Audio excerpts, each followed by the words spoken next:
please welcome the four-time Mississippi 6A state champion, 14-time sweepstakes award-winning, all-superior Hernando High School Band. Tonight, the band will be performing selections from their 2023 show, Vintage 23. Ladies and gentlemen, the 2023 all-superior Hernando High School Band.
Ever be on the air. Every piece you'll hear this evening is specially arranged just for us.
Drum majors for the 2023 band are Addison Elo, Arlena Farrell, and Samuel Moore. Directors for the band include DJ Fitzgerald, Tyler Harris, Lynn Kelo, and Joseph Quinlan. Additional staff include Jeremy Driver, Mason Hill, and Jacob Alford. Your award-winning Hernando band would like to thank the following gold and platinum level sponsors for making competition season possible.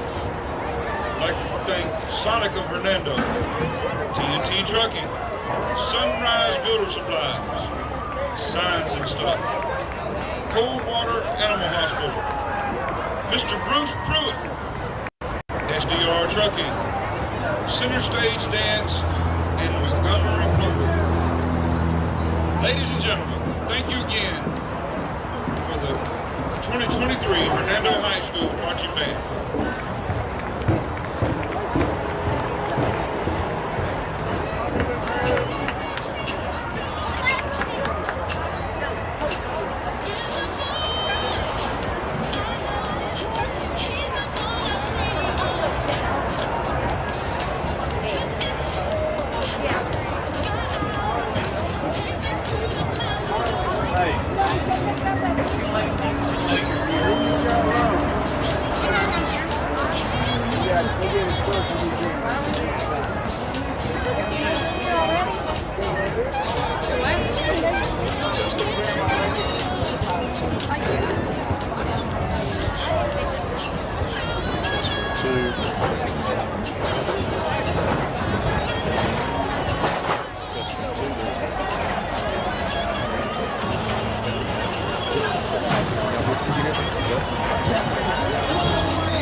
Hear anything now? All right. Is it the? Let me get my bag out of the way.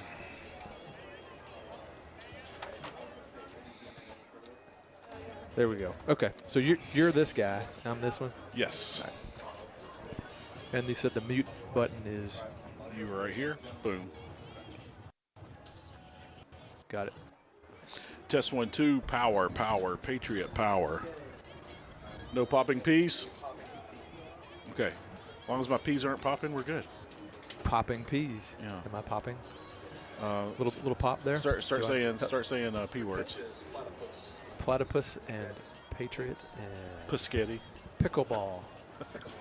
Pickle. Yeah, you're good. You're not popping. How's that? You that don't working okay? want your peas to pop. That's a risky letter. The P. All right. What time do we come on the air? We'll come into the national anthem, and afterwards we'll go from there. If we can time it out when the national anthem's going to be, we can do it. But tonight I think the choir is going to sing. You mentioned that to me earlier. Yep. She said it's the middle and high school both, so. Okay. And do we go by choir? Do we go by chorus? Do we go by choral? Do we go by? You know what we go I don't know who's who down there.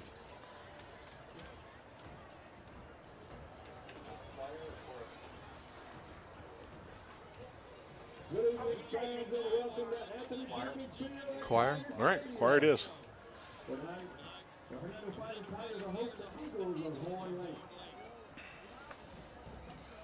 right, so here. 23-24 homecoming. During halftime, we'll present you the maids from each class that make up the Hernando High School's homecoming court and crown Hernando High School's 2023-24 homecoming queen.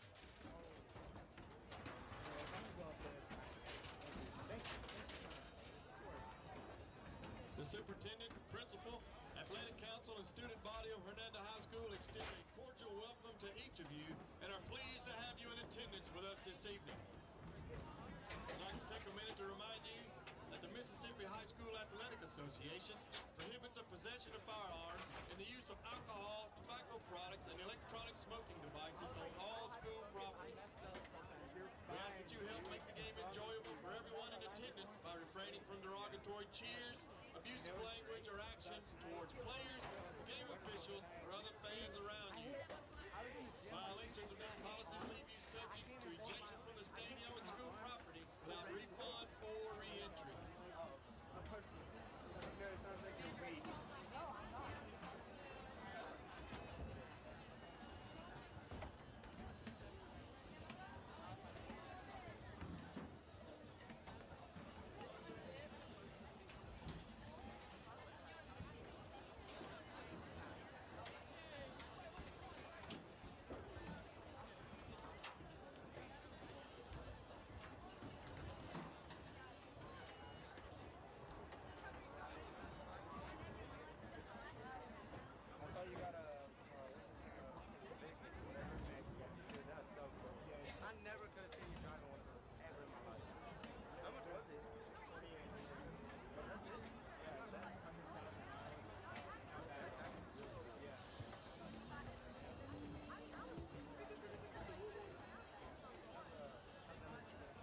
Tonight's game officials, your referee, Joey Jones, your umpire, Johnny Armstrong, lineman, Trayman Terry, line judge, Demarius Shannon, side judge, Randy Gray, your field judge, Dexter Brooks, and back judge, Jeremy Cole. Tonight's game officials.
captains for Hernando.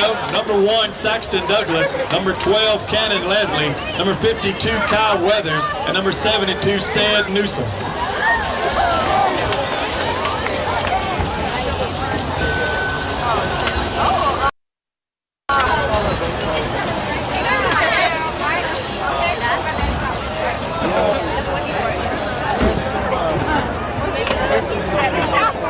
Ladies and gentlemen, at this time we ask that you stand, turn your attention to the stars and stripes in the north end zone as we pay honor to America, our flag, and those who have sacrificed for the freedom we cherish this evening as your Hernando High School choir sing our national anthem.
Welcome to Homecoming Night 2023. Hello again, everybody. Welcome to Hernando High School football.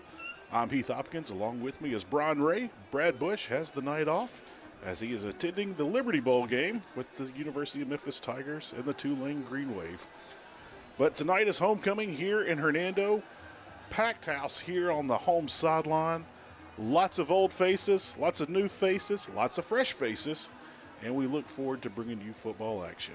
Again, it's homecoming 2023. We want to thank the middle school and high school choir for giving us our national anthem. The girls are in their dresses in the end zone, and it's time to tee it up with Friday Night Lights. Right now, I want to introduce you to Brian Ray. Brian is going to be joining us in the broadcast booth tonight, bringing you Hernando High School football. Brian, we have a fun matchup tonight, a district matchup, if you will. Here we go. Horn Lake coming to town. It's been a fun week. I know a lot of homecoming activities have been taking place all week long. We had a parade last night, had floats to design and build, and dress-up days, and all kind of fun stuff. Now it's time for some football. Glad to have this chance to do it with you, Heath. Just looking forward to it. Good to have a good matchup here. Captains are about to shake hands, and we're going to get the coin toss, looks like. Well, the Tigers last week with their win went 1-0 in district play. They sit in first place right now. Horn Lake coming in. It'll be another district game, cross-county rivalry as these two get ready to meet up. And it's not the first time these two have met.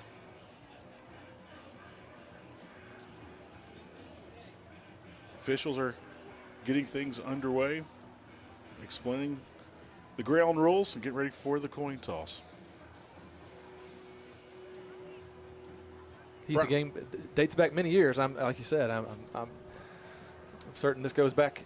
Got to be one of the longest rivalries in DeSoto County. It absolutely must be. The Eagles, the cornerstone. Horn Lake High School has been a cornerstone of DeSoto County for many, many years. Was the only high school in DeSoto County for a while. Olive Branch and Horn Lake.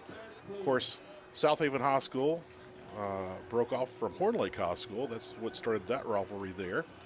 And then, of course, from South Haven, things have broken off with DeSoto Central, and then with Horn Lake as well, Lake Comrade. Oh. So Horn Lake has been divided into twice over the years. All right, here we go. So Hernando won tonight's toss. They will defer to the second half, so that means the Tigers will kick off, and they will defend the south end zone. So here we go, Brian. We're getting ready for Friday night activities. The Horn Lake Band is here. The Eagles are getting ready to come out. They have their sign up on the goalposts. Tigers have their helmet inflated. They had some problems with that in pregame. We're ready now, though. So the fog machine was working earlier, but the helmet wasn't. But I think they got both under control. I'm sure game day management had some fun things to say about that during the time. And what a good crowd, too. Just looking down below. There's still some folks coming in, and you can see the cars still coming in, but already seats are filling up, and going to be a well-attended game here tonight. All right, so once again, homecoming week. Brian, did you happen to make the homecoming parade? I actually did. I made it. You got to get your candy out there, too, you know. Of course you do. You know, you get the candy from the homecoming parade, and then, of course, you know, you got Halloween if you have kids at the house. So now you're doubled up on candy. And then there'll be the Christmas parade. So it's easily going to take you into 2024. It stretches for a while. If you're smart about it, your homecoming candy can be your Halloween candy. If you hustle. Trick-or-treaters. If you hustle. Well, the Eagles have taken the field. They have made it to their sideline. And Tigers are still congregating. They're slowly coming out and coming up to the tunnel. Here come the Tigers. They've entered the gate. They're making a slow jog toward the back of the end zone, past all the tailgating tents. And here we go. Making a sprint to the helmet. Here we go. Well, for those who are colorblind, tonight's game will be easily watched. Horn Lake done in their all whites, Hernando in their all blacks. So it'll be easy for those to keep up with those disabilities and challenges.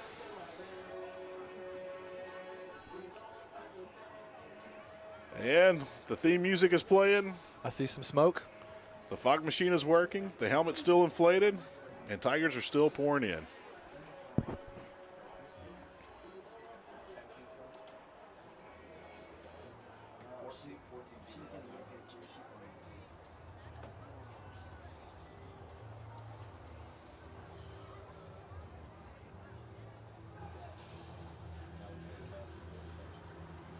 And the tunes of Enter Sandman are blaring, and here come the Tigers.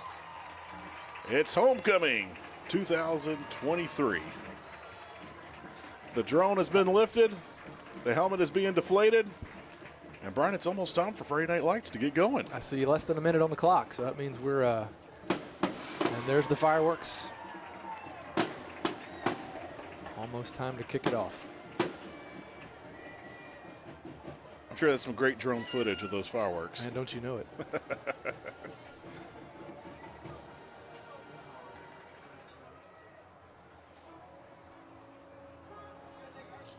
All right, here we go. Again, the Tigers won the coin toss. They elected to defer. So the Tigers will kick off and defend the south end zone. They'll kick off toward the north. And that's where the Eagles, donning their white helmets, white jerseys, white pants, and white shoes for some. And we have a couple of pink socks here with October. Pink. I have seen a few pink flags for the referees. We got pink socks. We got pink pom-poms. It's definitely October.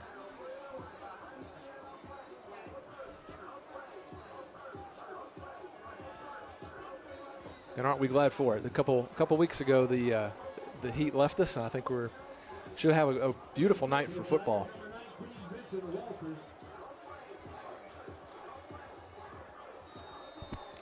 All right, here we go.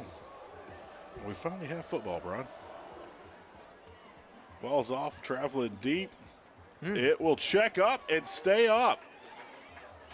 Huge break for the Tigers with the kick. They're trying to get containment. There's flags on the field. But the return is inside the 20. That was a beautiful kick, checked up right there inside the 5-yard line. A little bit of a panic for the Eagles, but they do make a return. Let's see what the flag is about. Heath, it looked like a punt there on the opening kickoff. It just died at the 2-yard line. All right. So the penalty will go against the Eagles.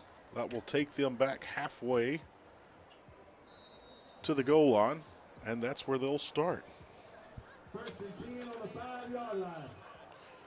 So the ball will be placed at the 5-yard line. Not the ideal starting point for Horn Lake. And here we go. They're going to work the middle of that Tiger defense. Not much going there. It'll bring up a second down. Number 5, Quaylen Payne on the carry. Quick handoff, number 5 on the carry. So 2nd down and 8 for the Tigers. Tigers got 3 down linemen, 4 linebackers. Let's see if they walk those outside backers up toward the line of scrimmage.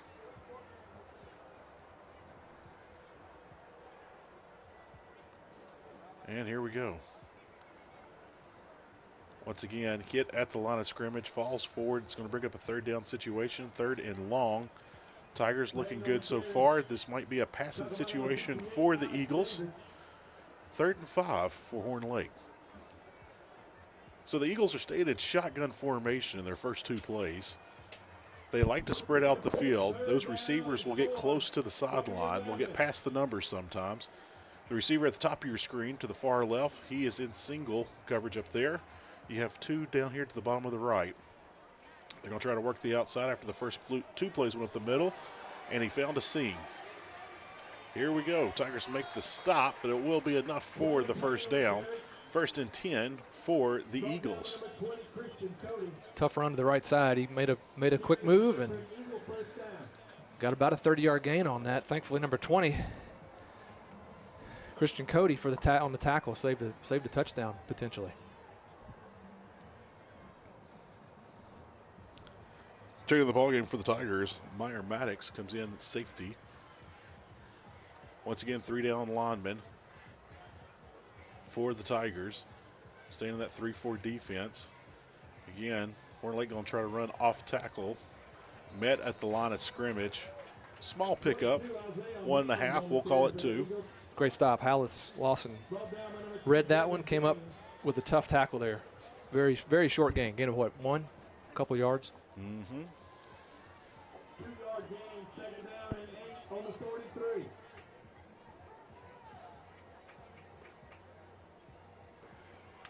Be 2nd and 8 here. Nice play. Will still fall short of the first down. Looks like they're going to try to quick snap it here. They're going to try to go with tempo offense. And so far, Brian, this is the 6th play of the drive. All have been on the ground so far. No throws. You know, last week we saw in the game, both teams kept the ball on the ground, and both teams had a 1 possession each in the first quarter. Clock moves super fast. And they'll stay on the ground here. Not much tempo on that play, but they are getting to the line quick and snapping. So it looks like they were going conservative when they were back on their 5-yard line. They got a little bit of breathing room, and now they're going to go tempo on the Tigers. Tigers take a timeout. Coach McCann wants to talk to his team, kind of get things settled down a little bit.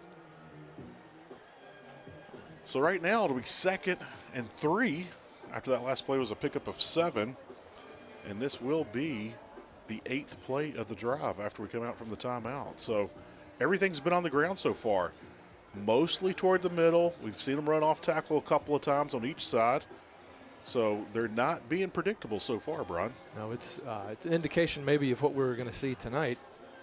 They have definitely been running the ball and running it. I had 1 play on the outside, but mostly been right straight through the middle. 9 minutes, 8 seconds remaining, quarter number 1. If you're just joining in, welcome to Hernando High School football. Tonight is homecoming night. And the home stands are packed. We still have cars coming in, Brian. I'm looking out on McInville, and there's still cars coming down Dilworth as we speak. Tigers getting pursued in the backfield. First pass of the game. Hits his receiver as he falls down. It is complete. Well, that might have caught the Tigers a little off guard there. It's been all run, and then like about a 20-yard pass play right there over the middle.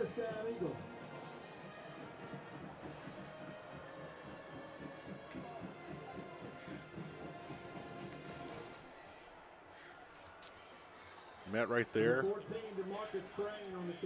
at the line, but it looks like a pickup of about 3.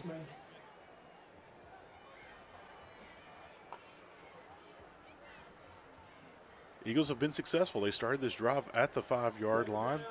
They're now in the red zone. Looks like they're on the 15-yard line. We're going to see our second pass of the evening.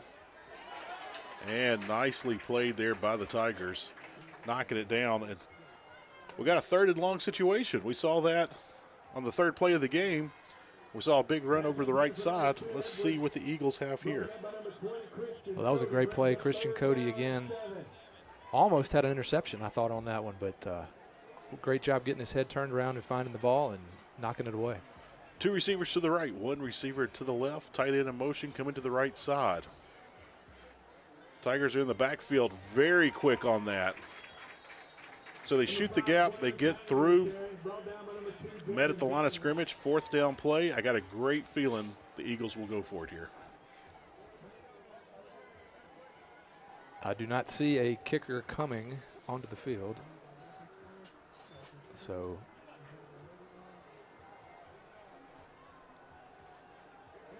$15 on the play clock here. Looks like they're going. All right, they'll stay with that 2 wide receivers to the right, 1 to the left. The tight end this time is to the left. They stay in shotgun formation. Tigers get through quick. Flag on the play in the area of holding. There's a sack right there by the Tiger defense. Let's see what the penalty is. Holding is the call against Horn Lake. That penalty will be declined. Turnover on downs. So the 12-play drive ends in a sack. Well, that was a great job. Just blew up the play, got straight through into the backfield, and really had no chance there. So we'll turn it over on downs. It'll be 1st and 10 from the 25 for the Tigers.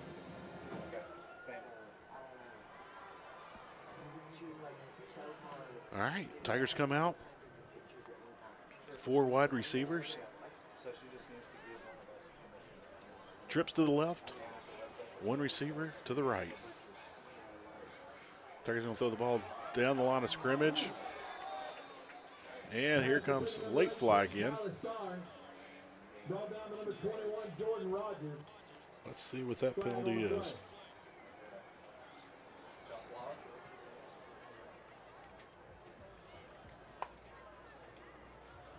Waiting on the indication from the white hat.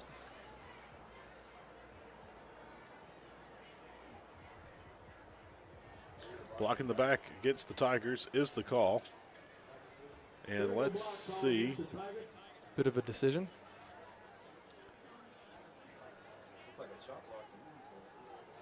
It looks like the Eagles are going to accept the penalty, so it will still remain 1st down. And here we go. So that'll be a 10-yard penalty. The ball will be spotted right there close to the 15-yard line. Not being technical, but it looks like he marked off 9 yards on that penalty, not 10.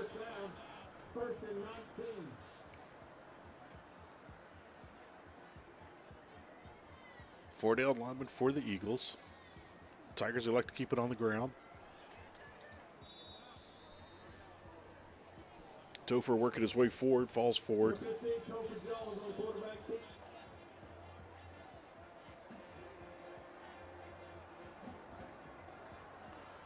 All right. So that was the official 1st down play. Now it'll be second. Second and about 13 for the Tigers. Horn Lake going with a 4-3 defense. 4 down linemen, 3 linebackers. Pass out of the backfield falls incomplete. It'll bring up a third down situation, 3rd and long for Hernando. Quick little fake handoff there and an overshoot off to the right side. Myers Maddox was the intended receiver on that one.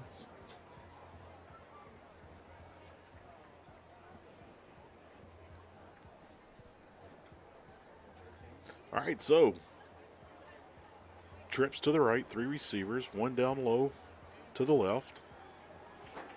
Topher trying to work his way through. A lot of traffic in that backfield, and he runs out of room and is dropped. Give credit to the Eagles of keeping containment right there. That pressure was coming from all angles there, Heath. He tried really to was. turn right, turn left, and everywhere he went. It came from up the middle, then it crashed on the outside as well. Had White surrounding him. Didn't have much place to go.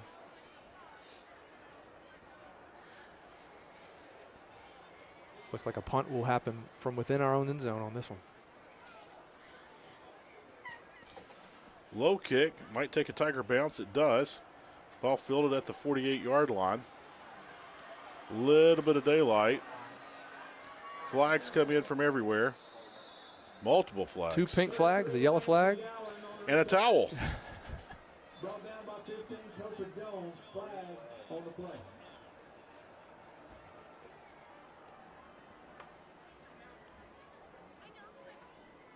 So a 38-yard kick by Hernando.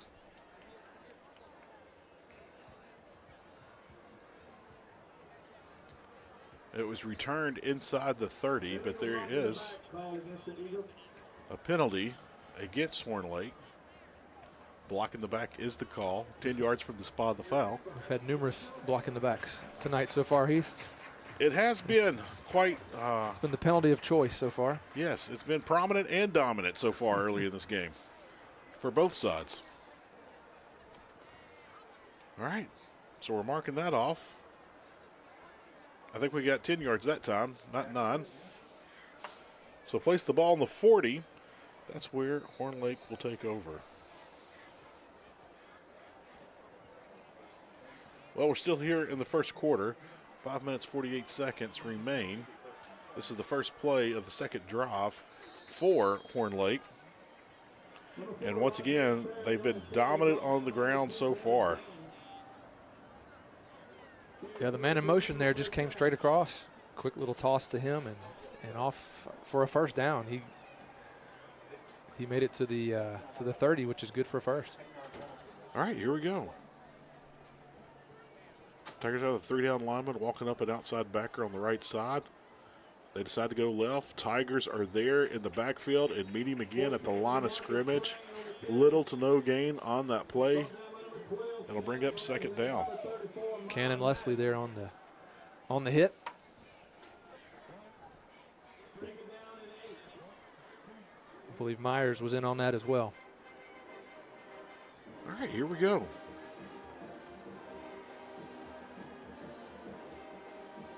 Four wide receivers, 2 to each side. Twins to the left, twins to the right. One running back in the backfield. They go to him. He goes straight up the middle. Small pickup on the play, pick up a 3 on the play. That'll bring up a third down, 3rd and 5 for the Eagles. It was a tough little run. He bounced off of a tackle there and kind of fell forward.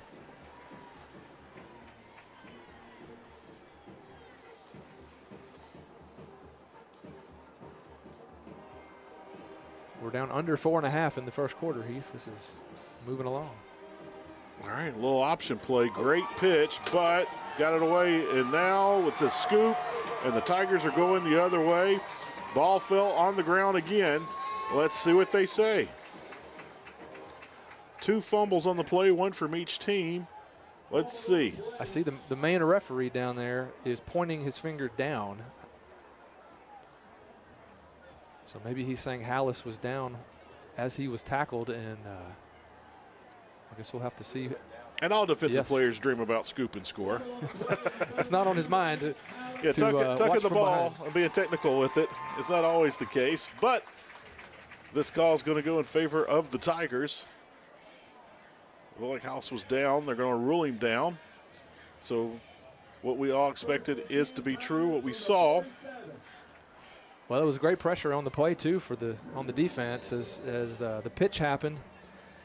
It was right in his face, and he kind of missed missed his pitch there, and it just went sailing, and Hallis grabbed it, and off he went. So a 21-yard return on the scoop. Finally brought down. Up, little slip screen there, just overshot. That'll bring up a second down situation. Just a foot too high. And he had some open room in front of him. But Topher had a couple guys right in his face as well.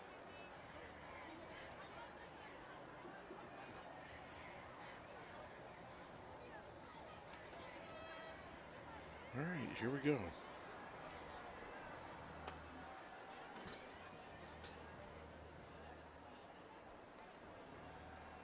Got an up back in the backfield along with the running back. And they just followed that straight up the middle. Pick up a 3 on the play. That'll bring up a 3rd and 7 situation. Fell forward. We'll go on and call it a 3rd and 6. Again, another hard run. I think he had 3 guys trying to bring him down. All right, here we go. Again, up back in the backfield, along with the running back, beside the quarterback in shotgun formation. 2 receivers to the right, 1 at the bottom of your screen on the left. So twins right, solo left, 2 men in the backfield, including your quarterback for number 3. And that's just straight single wing football right there, Brian. That's 11 on 11, and we're going to go right up the middle. Well, and he got about 6 or so on that. It's another solid run up the middle. Looks like we're going to have a 4th and about a yard here. I think I know the decision that has been made here. Well, we'll call it 4th and a shadow. Here we go. It's about a shadow length of the football. Topher's going to keep it. He's got room. He's got a seam. He's got more, and he won't go down. Still grinding his way forward. Boy, the left side of that line just had a enormous hole there for Topher to follow. Yes, left side of the line dominated the line of scrimmage on that play, without a doubt. And on that left side of your line are your 2 captains, Kyle Weathers, number 52, and number 72, Sid Newsom. So your 2 captains right there on the offensive line on the left side making leadway. That was a great job.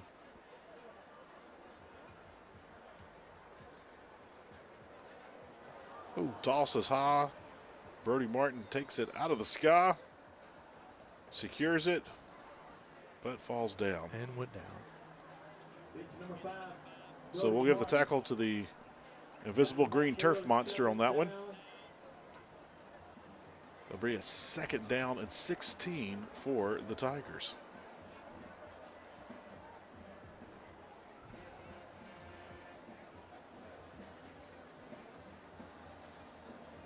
Orange Lake got 3 down linemen. They run that 3-4 scheme. Correction, they got 4 down linemen. They're running the 4-3 scheme. Wide open on the sideline. Brody Martin hauls in the pass. He'll be just shy of the 1st down, but it'll only be 3rd down, 3rd and short for the Tigers. Well, Brody just slipped left out of the backfield, and nobody was on him. Bobbled it just a touch there as he hauled it in, and definitely made it a nice short 3rd down, manageable play here coming up. Well, you're definitely in 4-down territory. If you don't get it here, you'll be going for it on 4th down. I like that the Tigers kept it on the ground. Brody Martin runs flat up the middle, got a seam, and made some big things happen there. Brought down just shy of the 10-yard line. What a quick run there, but about a 25-yard run there. It's just straight up the middle. Looks like we've got a timeout here. So we're under a minute here in quarter number 1 on homecoming here at Anthony Jenkins Field. I see a couple of folks in the crowd wearing tuxedos. See some suits, some nice sequence dresses by the homecoming maids. Yep. You know, usually you'll start seeing the 9th grade cheerleaders kind of come up and help out with the high school cheerleaders on homecoming night. So seeing lots of fun stuff here on homecoming. And the student section packed out. Our students in the suits here, I see a couple of regular ties, and I see some bow ties. What is your tie of choice? You know, Pee Wee Herman's fun to watch, but not to dress like. So I will skip on the bow ties. If it's your thing, hey, God bless you, your thing. But I don't want to be a Pee Wee Herman doll. So the funny thing is, Brian, I guarantee you probably more than 90% of the student body has no idea who Pee Wee Herman is. And we're back to football action and a quick score by the Tigers. Topher took that one again. All these plays right up the middle. Took a quick cut to the left, to the right. The student body has no idea who Pee Wee Herman is. So from 11 yards out, Topher Jones keeps on the ground. We're back to football action and a quick score by the Tigers. For the Tiger touchdown.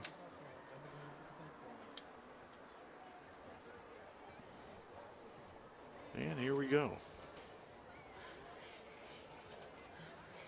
The snap, the hold, and kick are all good.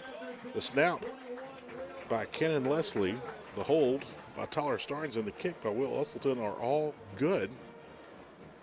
And 49.7 seconds remaining, quarter number one here on homecoming 2023. Tigers up 7-0 here in the early going, scoring on their second possession of the game.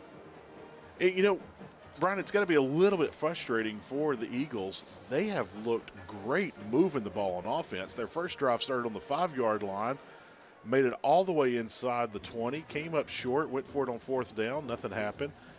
They got a great field position on their second drive. It came back on a block in the back call on the punt, but then they got another drive, got it going. They were looking great on that drive, went for an option play, bad option, scooped up by the Tigers.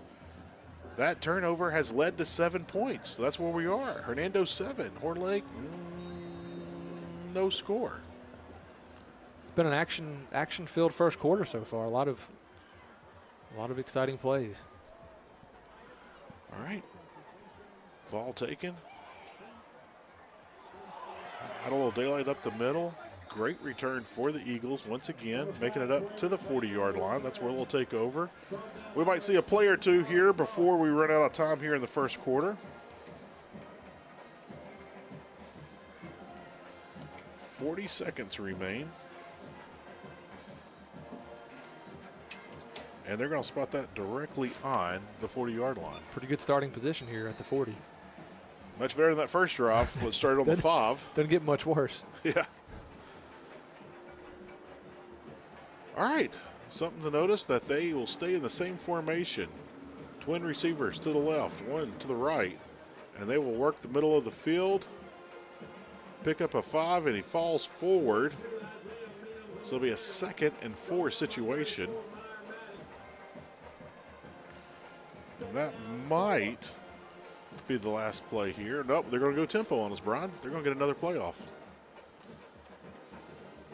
Tigers were ready on that one, and they'll get a breather here. I don't know if they can get a playoff here in 14 seconds, but we are going to see. Looks like that's gonna be it for the quarter. All right, we're under 5 seconds, and Horn Lake will probably want to talk about this. Yeah, coach is motioning him to come over. He wants to talk about it on third down. So there you go, homecoming 2023. Hernando 7, Horn Lake no score. We're going to take a short break. We'll leave you with the sights and sounds of homecoming here at Anthony Jenkins Field, Tiger Stadium. We'll be back here in one moment.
And there you go, the graduates of 1993.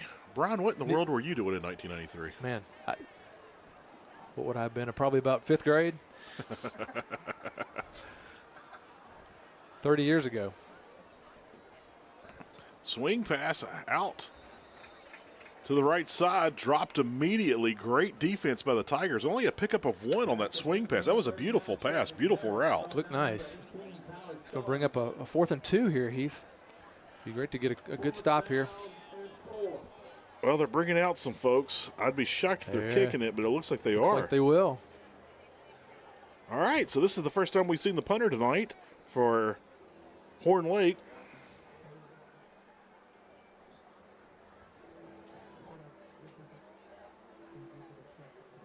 Looks like this is number 49, Joseph Madrid, here on the punt. Snap is high, but he pulls it down out of the sky, gets it off end over end kick. And depending on your special teams coach, it's either red, red, red, or Peter, Peter, Peter. But both mean get away. Brody looked like he wanted it on that one. He was sure eyeing it. Probably made a wise decision to back away and let it die there. So the ball's at the 22-yard line. That'll be a 34-yard punt for Mildred. Looks No like return. The referees are having a discussion about something here. Interesting to see what. Okay, must have been not much to it there. Looks like we're set to play. All right, here we go. Trips to the right. 1 receiver up top. 1 running back in the backfield along with the quarterback. So here we go. Tigers are going to keep it on the ground. That's more of a single wing play right there. Working his way. Make space, run to open space. Nice pickup for the Tigers. Look like a pickup of 4 for the Tigers. It's like a run all the way.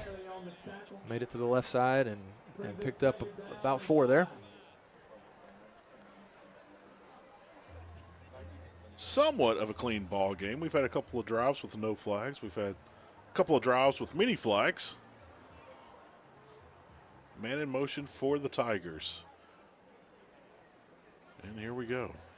Tigers keeping it on the ground, straight up the middle. Bring up a 3rd down situation, pick up of 2 on the play. Bring up about a 3rd and 5 situation. Brings up 3rd down and 5.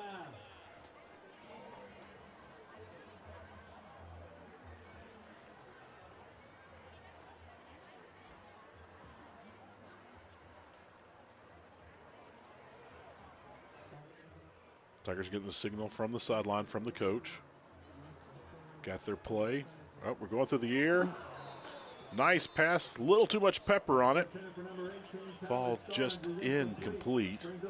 It's going to bring up a 4th down. So Horn Lake goes 3 and out. Hernando follows it with their own 3 and out. And we're going to have a punting situation for the Tigers. Looks like that pass was just a little behind Tyler Starnes there. He had some room in the middle if they could have hauled that in. Looking at the flag in the end zone, the American flag is standing still. So no breeze in the air currently. Nice kick, high above the lights. Takes a little bit of a Tiger bounce.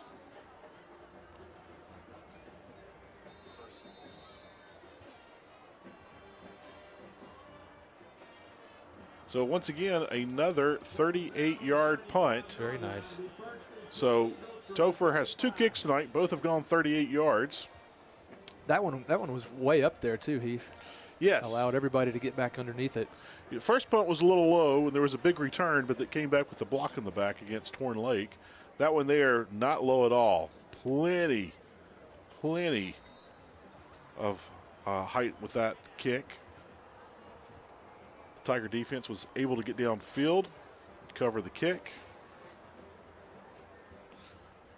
So here we go, 1st and 10 for the Eagles here at the 35-yard line. They're going to run that little swing pass, ball on the ground. Don't know if that was a backwards pass or not, but he picked it up and he's gotten loose, Brian. Man, I sure thought that was a incomplete pass. I did too, but I guess never it heard a went whistle. backwards. I'm looking at the Hernando coaches. They're talking to one of the officials thinking that it was a backwards pass.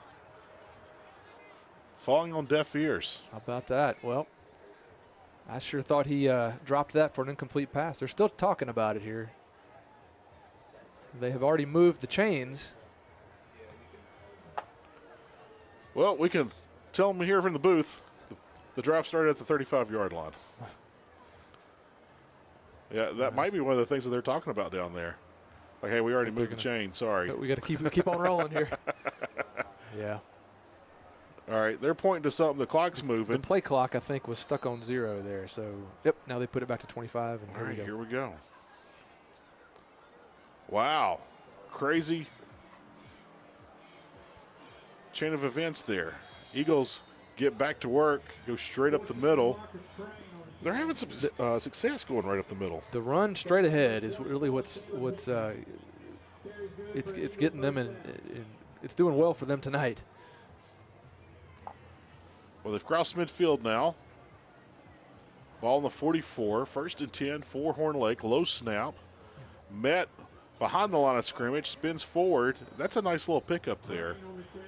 Tigers are being very physical on defense, but just can't get him down. Like that was another running back that they had subbed in on that one, number 14. Higman picks up 4 yards for the Eagles. And here we go. Again, notice how much Horn Lake tries to spread the field. They try to spread your defense. You got a receiver at the top of the screen, past the numbers toward the sideline. You got another one down here on the number. Ball, that is intercepted. I can see that from up here. Let's wait for the call. But I could clearly see that. He definitely had his hands under the ball on that one. It was a nice diving catch, but looked clean from here. No official word, but no one's arguing. And offense and defense are both leaving the field. And, Brian, once again, the chains have moved. So we got to roll with it. We're already set. All right. So interception on the play for the Tigers.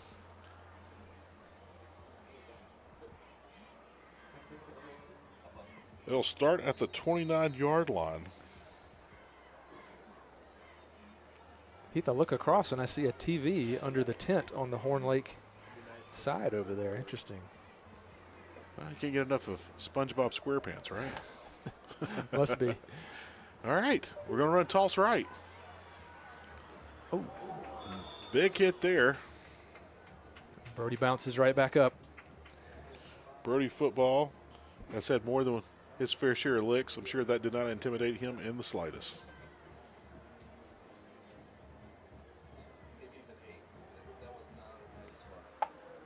All right. So we're going to run to the right side. That'll bring up a 2nd and 7 situation. Pick up a 3 for Brody Martin and the Tigers. And Brody working that middle. Both teams are having success right in the middle of the field. Well, that one's going to get us close to the first down, about a 3rd and 1 here left. But you're right, there haven't been a lot of tosses and sweeps to the side. It's been pretty much just downhill running. Wouldn't be shocked if the Tigers kept it on the ground and worked the middle again. Let's see what happens. Yeah, that's exactly what we saw, but we got a whistle. Looks like they're calling illegal procedure against the Tigers. So a false start by the Tigers. That'll push them back 5 yards, and that penalty is costly. You're at a 3rd and less than 1, and now you're at a 3rd and a long 6. Definitely changes the play.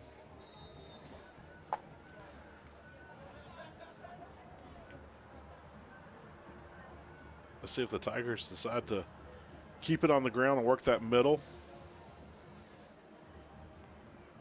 They're going to go through the air. Man wide open.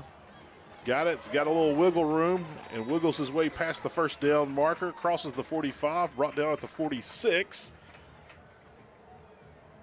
And now the Tigers are rolling. Well, that was Ryan Taylor there on the catch and run. He made a good shifty move and picked up yardage after he just scooted on by the defense there. Shockingly, they marked the ball at the 45. But we have seen a 9-yard penalty the very first drive of the game against Horn Lake. Horn Lake had a block in the back penalty. They marked it off 9 yards. Here we go. Tigers stay in the air again. Tyler Starnes on the reception, working his way forward. Mr. Everything himself, Tyler Starnes, getting in on the action. So back-to-back passing plays for the Tigers. That's the first we've seen that tonight. Yeah. Let's see if the Tigers choose to stay in the air again. And both were to the outside. Yes. Quick tosses out there. 2nd and 4 here, looks like. I will say that line is very tight on the defensive side of the ball right now for Horn Lake. Very tight. And the Tiger offensive line just have their way and move forward. That will move the chains. Looked like Devin there just kept his feet moving. So that was the 5th play of the drive. 3 running plays, 2 up the middle, 1 to the right. The other 2 were pass plays to each side. See what the Tigers have here for play number 6 on this drive. And they're going to go with that quick pass again. Tyler Starnes with the reception, works his way forward. About a pickup of 7 for Starnes. Did a good job there, Heath, at the end to hold on to that ball. They were definitely coming to try to rip it away. Well, 50% of these plays have been passes on this drive. 50% have been on the ground. The late Mike Leach would say that was 50% smart and 50% stupid.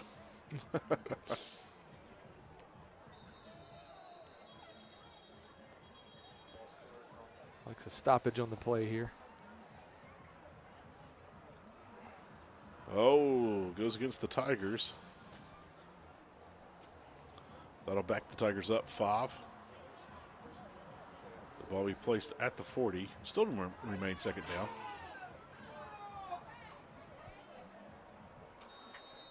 Fans are calling for the penalty. They thought they marked off 6 yards. All right, here we go. Keeping it on the ground, work in the middle. Devin Gaines getting in on the action on offense. Again, trying to follow his lead blockers straight up the middle. I feel like Devin got more yards than that. I don't know if we're having a situation of spotting the ball or not. I want to keep an eye on it, see what's going on. All right, here we go. 3rd and 4 situation. Looks like they were trying to set up a screen pass. Gets rolled out. Brody Martin keeping his feet, trying to get loose. But it looks like Brody was got enough for a first down. I'm with you, Heath. It looked like Topher was dropping back there and had 4 or 5 white shirts headed his way to dump it over to Brody. And got the first down. And again, we've kept this drive even. 4 run plays, 4 pass plays. All 4 passes have been complete.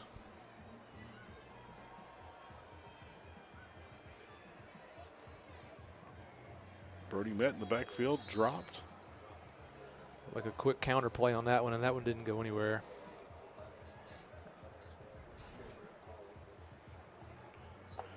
So 5 running plays on this drive. 4 of them have been up the middle.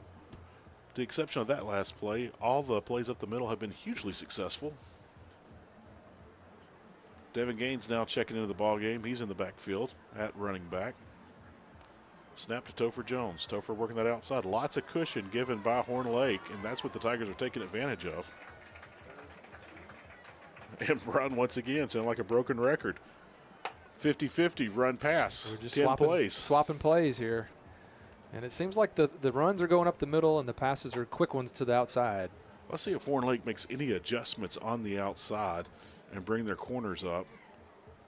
Heath, we're right about 3 minutes on the clock here, so this drive is eating all right, up your a good slot bit. receiver, there's a huge cushion in the slot receiver.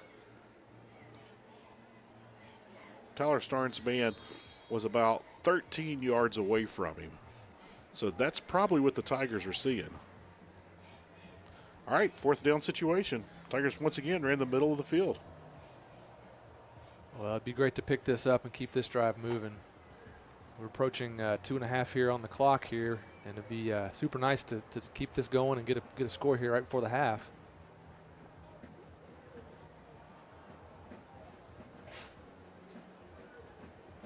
We got a blitz coming, safety blitz. Tigers did pick it up, but pass does fall incomplete. First incomplete pass of the drive. Sadly, it'll be a turnover on downs for the Tigers. So the 12-play drive stalls out. They're inside the 30. 2 minutes, 20 seconds remain here before halftime. Heath, I see the band is making their way around the end zone. Looks like halftime festivities will be coming our way shortly here with the homecoming introductions.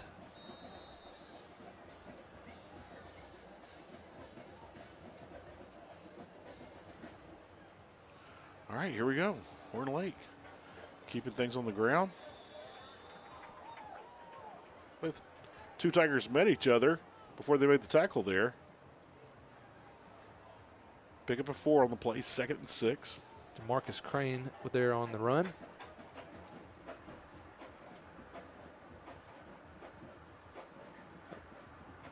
Ball is caught, met immediately. I'll bring up a 3rd down situation. That was a nice tackle there by Ryan Taylor. Hit him immediately, didn't let him get away. All right, 3rd down. Big play here for the Tigers. They could get a stop and a timeout. They could get the ball back, make something happen before halftime. Let's see what happens here. Met him in the backfield. I believe they did stop him. And there's the timeout. Steve McKenna was right there in the official's ear before the play even started. So as the stop happened, he called for the timeout. Looks like gave him the first down on that one. Oh, did they really? I'm with you. They stopped. Well, the clock is running. The clock is running. Wow, we really got to watch where they're spotting that ball. Didn't think he was anywhere close to that first down.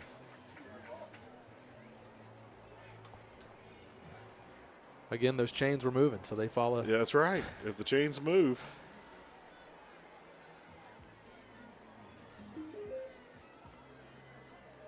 Pass falls incomplete. 2nd and 10.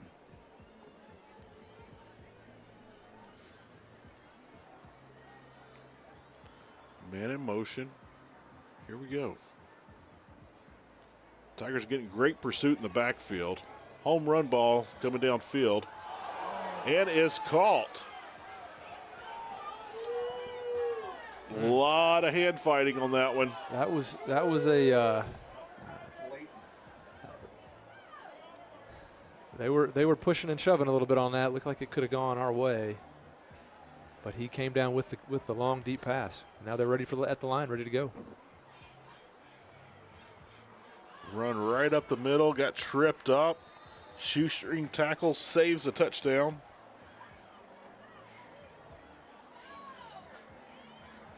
Here's the 6th play of the drive. They're going to go tempo, of course. Timeout taken here under a minute. I think Hernando wanted to stop that one and catch their breath a little bit. And kind of reset. 51.2 seconds remain before halftime.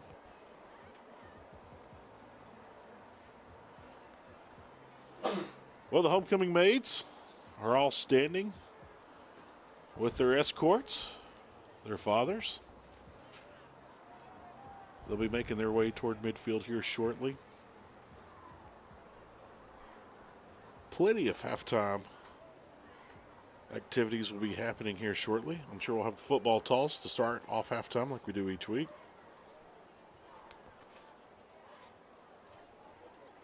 Now, Brian, let's be honest, on the football toss, we've seen it on TV with the Dr. Pepper toss at halftime of the championship games, and we have it here in Hernando. But it's 10 yards. How many passes do you think you can get on that? Would you do the chest pass? Would you cheat and do the chest pass like a basketball pass? You always think you would do better than the people that are doing it, but I'm sure there's pressure. Ooh, met at the goal line. I do not think he was in. Yep, they're signaling he did get in. They gave it to him. Well, that long pass play sure set that touchdown up. Brody Martin with a big hit on the goal line. But they said he did cross the plane.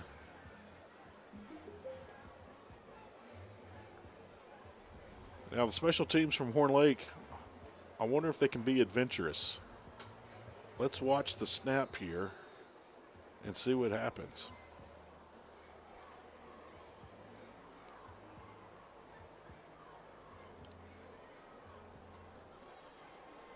Let's see. Decent snap. It was a little high, but they got the hold down. The kick is good. So 46 seconds remain before halftime here on Homecoming 2023. And we got us a ball game all knotted up at 7 with the Eagles of Horn Lake High School and your Tigers from Hernando. It's been a lot of yards gained, a lot of offense so far in this half.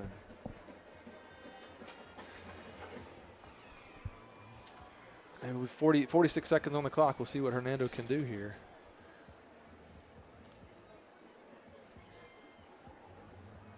Well, you know, Horn Lake had those very successful drives early in the game, and they got nothing from it.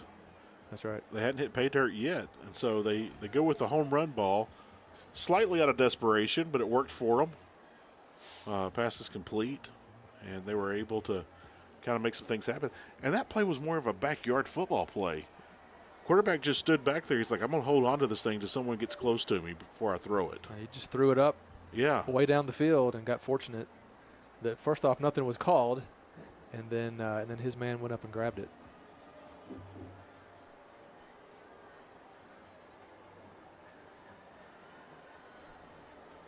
All right, here go the Eagles teeing it up.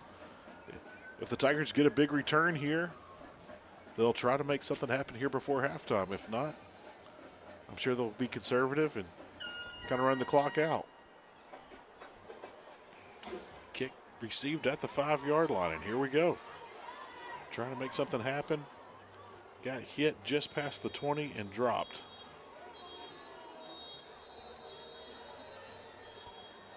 Looked like he was clearly down. They looked like they're marking him down. Lots of whistles. A lot of whistles being blown. But it looked like Tyler was down to me. So the ball will be placed at the 21-yard line. Just 36 seconds. 36 and a half if you want to get technical. Because that half second can mean so much. And Hernando will receive the second half kick. No one's on the field for Horn Lake. How about this? Get it out. I think we're going to hear some boos. This official down here with the ball is not waving it dead. Now he's going to go on and go. Now they're going to blow everything dead. But this official is still staying with the receiver. He's running with him. That was an odd play. Everybody in Horn Lake was still huddling up on their sideline, and Hernando was ready to go. The play was marked as ready. A lot of confusion on that play.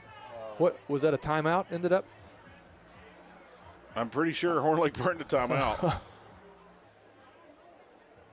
You know, the only thing you can tell your team on that is get up there and snap it fast. Go quick. That's right. I know it's shocking, but snap it fast. Get going on that.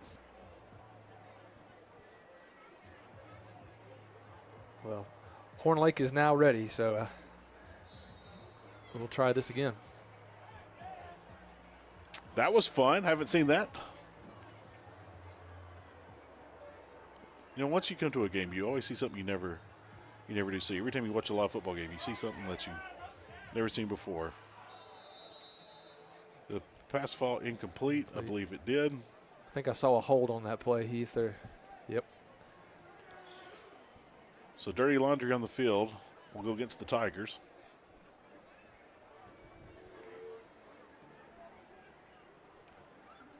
Brian, I do not know the battery life of that drone, but it hasn't moved the entire game. It is still right there. How about that?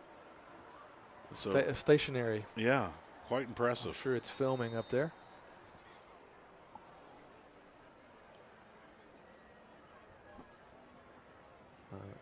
All right, the Tigers will elect to take a knee.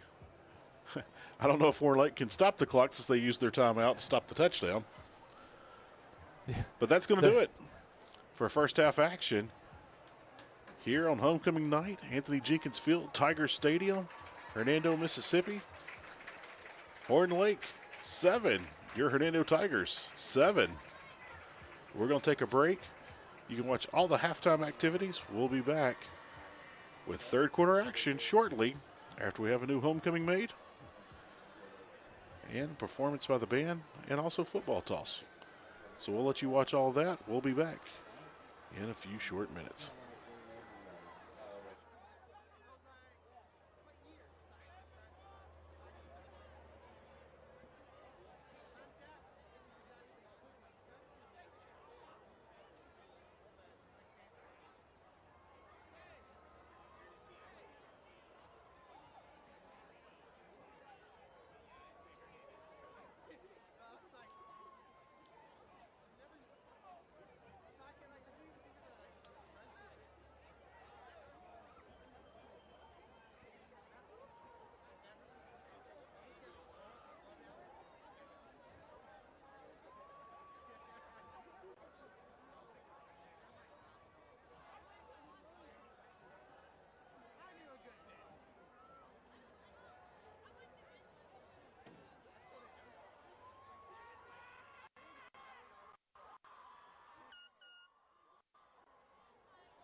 On behalf of the Hernando High School Student Council, welcome to the 2023 Hernando High School Homecoming Court presentation. First, we would like to thank the Hernando Band and Color Guard for assisting in our presentation tonight. The 18 maids that are about to be presented to you were chosen by each of their classes to represent them. Senior maids were then voted upon by the entire high school student body to determine this year's homecoming queen. The flowers being presented tonight were donated by the Hernando Flower Shop. We would like to thank the Hernando Flower Shop for their continued support. If you need flowers, please go see them. Freshman maid Ann Margaret Sanders. Meg is the 14-year-old daughter of Andy and Celeste Sanders. She is a member of the Mayor's Youth Council, Interact Club, Spirit Club, HHS track team, and soccer team. She enjoys spending time with friends and family, going to youth group and church, volunteering, playing soccer, and going to concerts. Meg is being escorted by her father, Andy Sanders.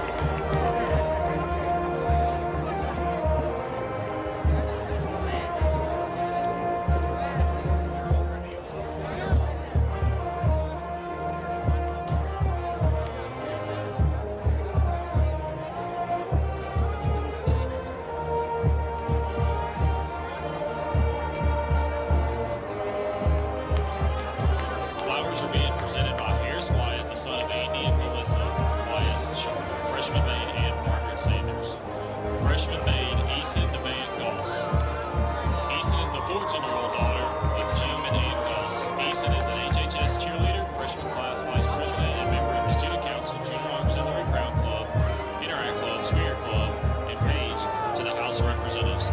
She enjoys tumbling, attending Hernando Methodist Church, youth group, and going to Ole Miss football games. Easton is being escorted by her father, Jim Goss. Flowers are being presented by Samuel Henry Lynch, the son of Josh and Natalie Lynch. Freshman maid, Easton DeVan Goss.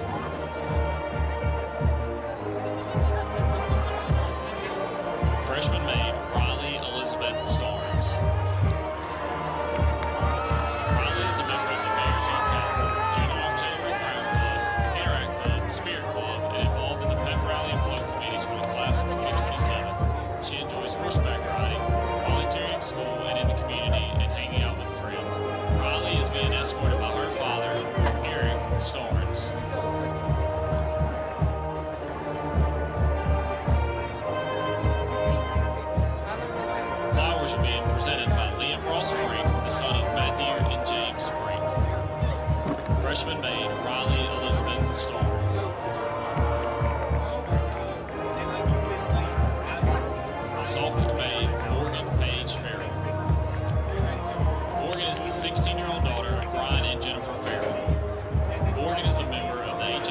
volleyball team, student council, Spirit Club, and the Science National Honor Society. She enjoys playing club volleyball and being part of her church youth group. Morgan is being escorted by her father, Brian Farrell.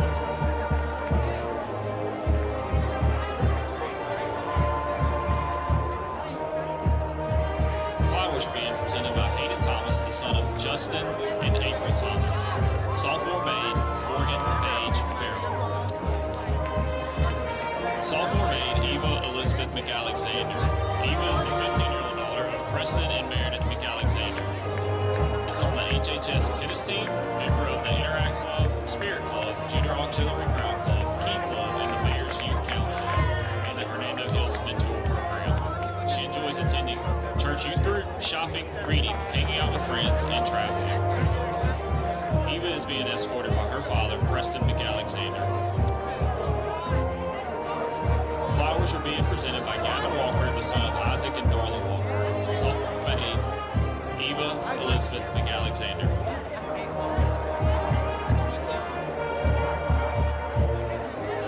Sophomore maid, Libby Catherine Foster. Libby is the 15-year-old daughter of Robert and Heather Foster. She is an HHS cheerleader, a diamond girl, a member of the Interact Club, Fellowship of Christian Athletes leader, Junior Auxiliary Crown Club, Special Tigers, Spirit Club, student ambassadors, and the HHS tennis team. She enjoys spending time with friends and family, being part of her church youth group, playing UTSA competitive tennis, and cheering on the Tigers. Libby is being escorted by her father, Robert Foster. Flowers are being presented by Brandon Kirkpatrick, the son of Hatch and Dindy Kirkpatrick. Sophomore maid, Libby Catherine Foster. Sophomore maid, Celie Lane Stark. Celie is the 16-year-old daughter of Randy and Annette Stark. Celie is an HHS cheerleader, a member of the Interact Club, Key Club, Special Tigers, Diamond Girls, and the Junior Auxiliary Crown Club. She enjoys hanging out with friends, tumbling, working at Connection, and spending time with family. Celie is being escorted by her brother, Cashin Stark. Flowers are being presented by Cole Callum, the son of Marion and Tiffany Callum. Sophomore maid, Celie Lane Stark. Junior maid, Kennedy Grace Dennison. Kennedy is the 17-year-old daughter of Matt and Sarah Dennison. Kennedy is an HHS cheerleader, a member of the Key Club, Interact Club, Rho Kappa, National Honor Society, Diamond Girls, and Science National Honor Society. She enjoys cheering, coaching gymnastics, and painting. Kennedy is being escorted by her father, Matt Dennison. Flowers are being presented by Jack McCaleb, the son of Jason and Kim McCaleb. Junior maid, Kennedy Grace Dennison. Junior maid, Addison Grace Kramer. Addie is the 16-year-old daughter of Robert Kramer and Jessica Atkinson. Addie is a member of Fellowship of Christian Athletes Leadership, Diamond Girls, Rho Kappa, National Honor Society, Interact Club, Spirit Club, and Science National Honor Society. She enjoys painting and hanging out with friends. Addie is being escorted by her stepfather, Steve Atkinson. Flowers are being presented by Connor Couch, the son of Brian and Stacy Couch. Junior maid, Addison Grace Kramer. Junior maid, Isabella Ray Johnson. Izzy is the 16-year-old daughter of Kevin and Carla Johnson. Izzy is the junior class vice president and member of the Student Council, Interact Club, vice president of Junior Auxiliary Crown Club, Rho Kappa, Key Club, Mayor's Youth Council, Gridiron Girls, Diamond Girls, Spirit Club, Science National Honor Society, Superintendent Youth Leadership Council, and HHS tennis team. She enjoys playing tennis, painting, spending time with friends, going to church youth group, and supporting the Hernando Tigers. Izzy is being escorted by her father, Kevin Johnson. Flowers are being presented by Wilson Crane, the son of Matt and Heather Crane. Junior maid, Isabella Ray Johnson. Junior maid, Sophia Catherine Maschke. Sophia is the 16-year-old daughter of Steve and Paula Maschke. Sophia is a student council representative for the junior class, a member of Key Club, Interact Club, Diamond Girls, Special Tigers, and the Superintendent Youth Leadership Council. She enjoys playing the piano and tennis, reading, hanging out with friends, traveling, and spending time with family and helping out in the community. Sophia is being escorted by her father, Steve Maschke. Flowers Flowers are being presented by Matt Walton, the son of Justin Walton. Junior maid, Sophia Catherine Maschke.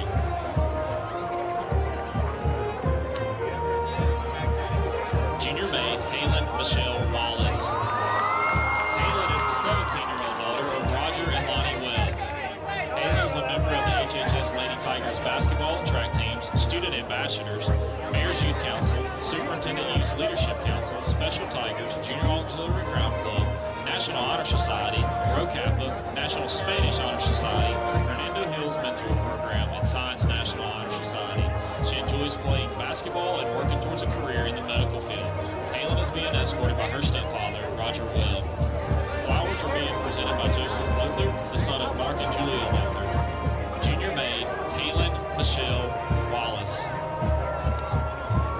Senior maid, Kate Olivia Fussell.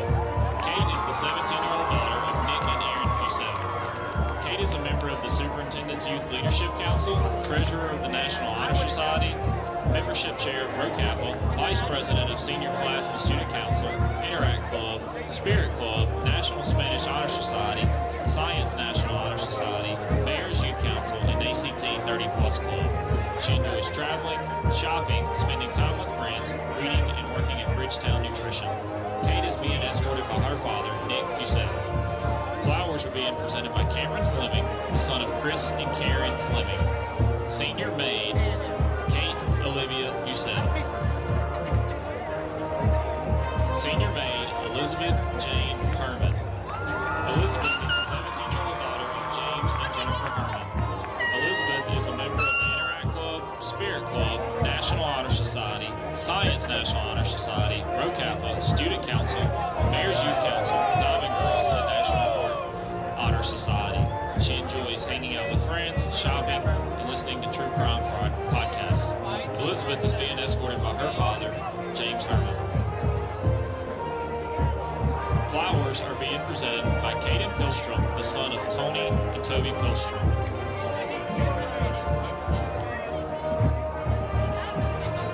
Senior maid, Elizabeth Jane Herman.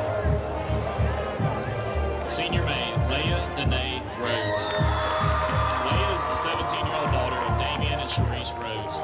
Leah is a member of the National Honor Society, Rho Kappa, National Technical Honor Society, National Science Honor Society, and HHS track team. She enjoys vacationing, music, hanging out with friends, and community service projects. Leah is being escorted by her father, Damian Rhodes. Flowers are being presented by Javaris Pettis, son of John Hogan and Tabitha Pettis. Senior maid, Leah Danae Rhodes.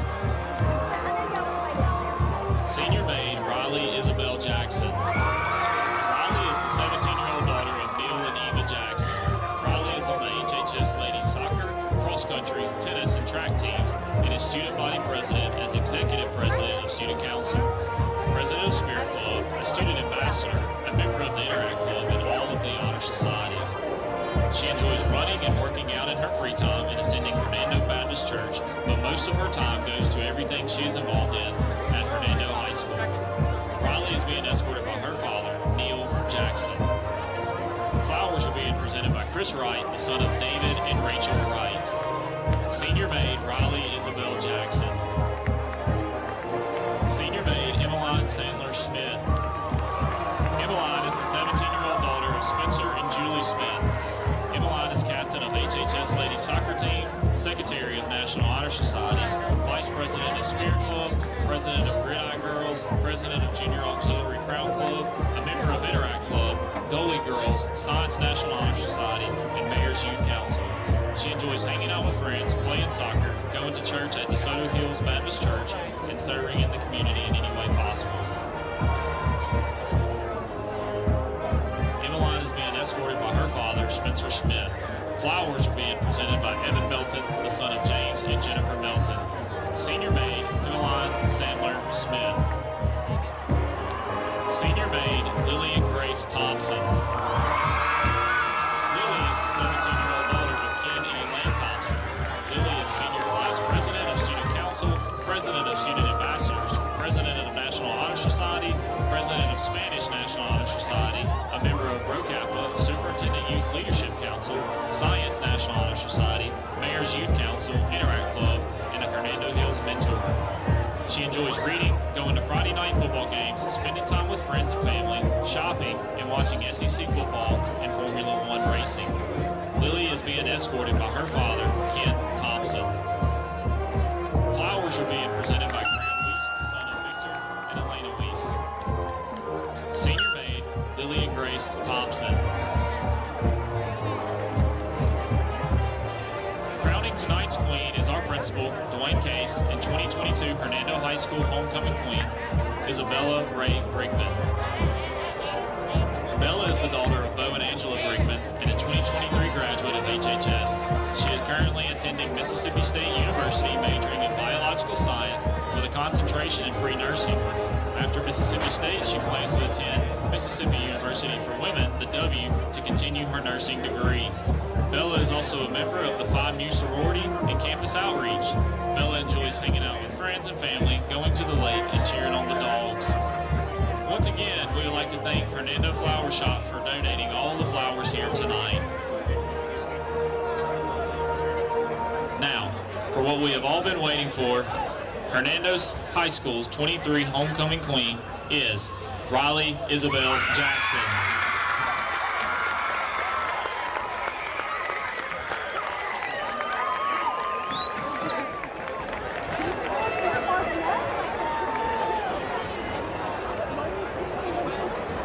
Thank you for your attention. This closes our homecoming presentation. Enjoy the rest of the game.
Welcome back. Second half action here on homecoming night. Tigers will get the kick. Taking at the 9, working their way forward. There is a seam and a little bit of daylight. Here come the Tigers. So wonderful start for Hernando. They cross midfield, and that's exactly what the Tigers needed. The momentum had kind of shifted. Tigers had most of it there in the first half. That crazy home run ball thrown deep downfield late in the second half kind of took the wind out of the sail for the Tigers. So big play to start the second half. I'll tell you, that was a line drive kick. We were able to return back. A couple of good blocks there at the end. Saw Reed Gapin and Julian Tenorio pushing that out of the way. Starting at the 41. Boy, great field position here to start the second half. Now, the last possession of the Tigers, we saw a lot of 50-50. They had success with it. So Tigers run the middle of the field, breaks to the outside. Topher wiggling his way as he always does.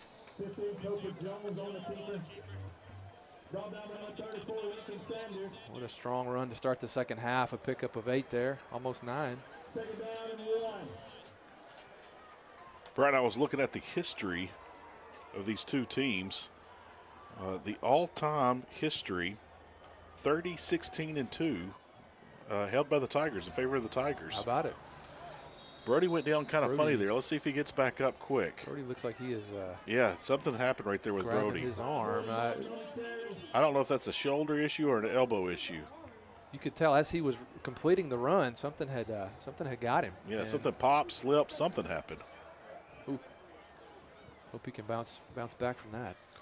So Birdie football goes down.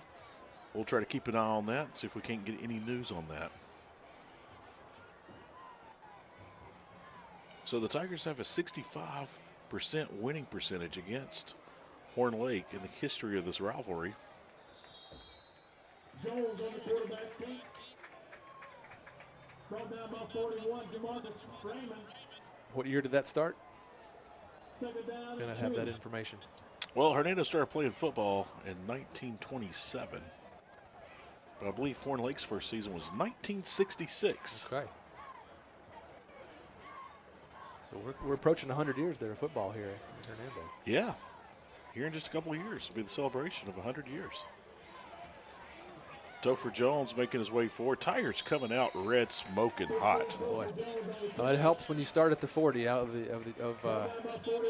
the other team, and boy, they're taking advantage. You know, I wouldn't be shocked if we saw the exact same play right there. Some coaches in high school will run the same play other side if it's successful. Some just keep running it until you stop it. Man in motion for the Tigers. An extra blocker brought in up the middle. And Topher makes his way and hits pay dirt. What a quick first drive here. Yeah, second just half. a handful of plays. Just a handful of plays for the Tigers, all on the ground.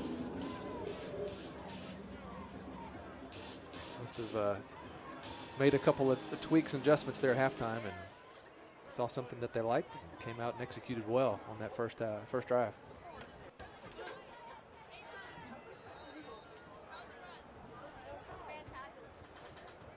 Well, here we go. The extra point with 10:10 left.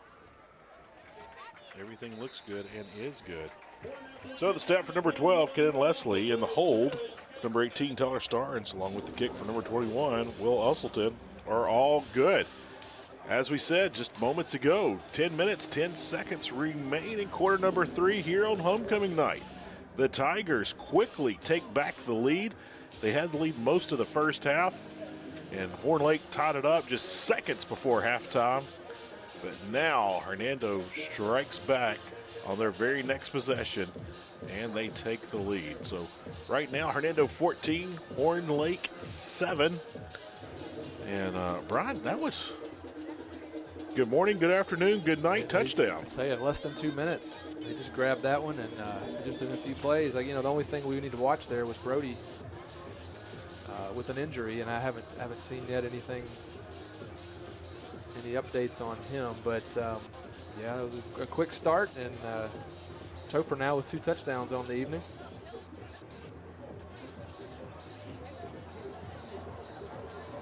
Get the ball back here to Horn Lake and see what our defense can do.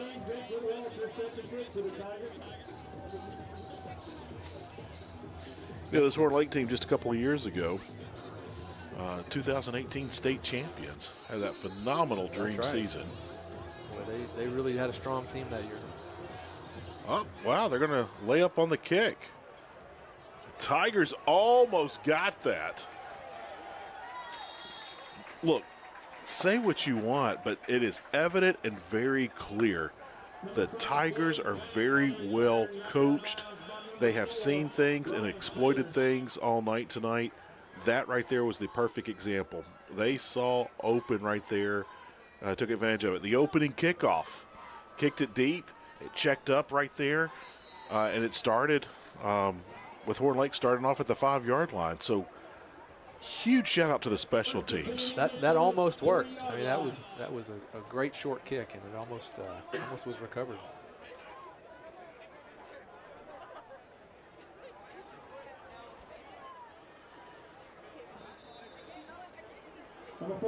So here comes Horn Lake. Of course, they're going to keep it on the ground. Huge pickup on that play. Pickup of 8, their first play here in the second half. This wide receiver is down here by the numbers at the bottom of your screen, at the top of your screen. You have another wide receiver on the numbers and one in the slot up there on the short side of the field. Horn Lake is going to stretch that field. I'll tell you, good job by Justin Hammett there on the end to force that play back in the middle.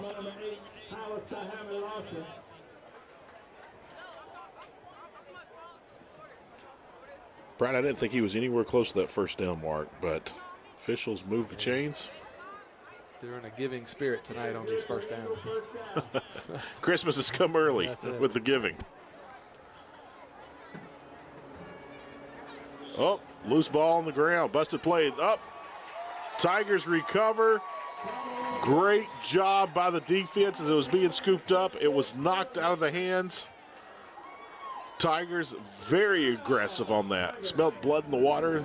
And, man, it was a feeding frenzy back there in the backfield. Well, they jumped right after that. And as soon as that ball came out, Caleb Hickman right there on the recovery. Man, fantastic start here for the second half.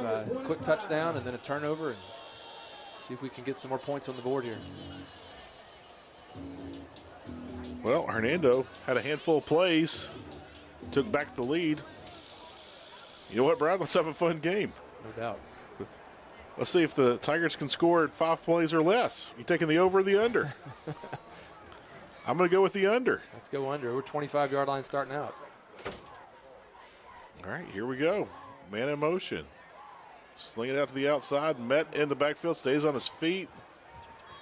And wrestled down. Well, Devin took a hit there on that one when as soon as he caught it. And then a swarm of white jerseys came and grabbed him. Again, passing to the outside on these quick passes. 4 down linemen for the Eagles.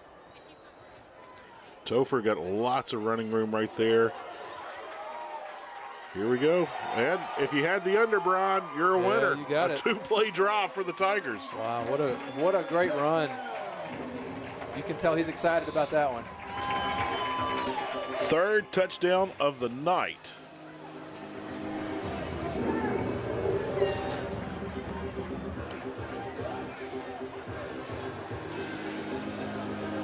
He showed some shiftiness on that one, Heath.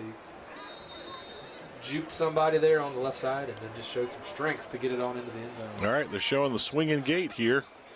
See if they're going to get creative. Now they're going to move.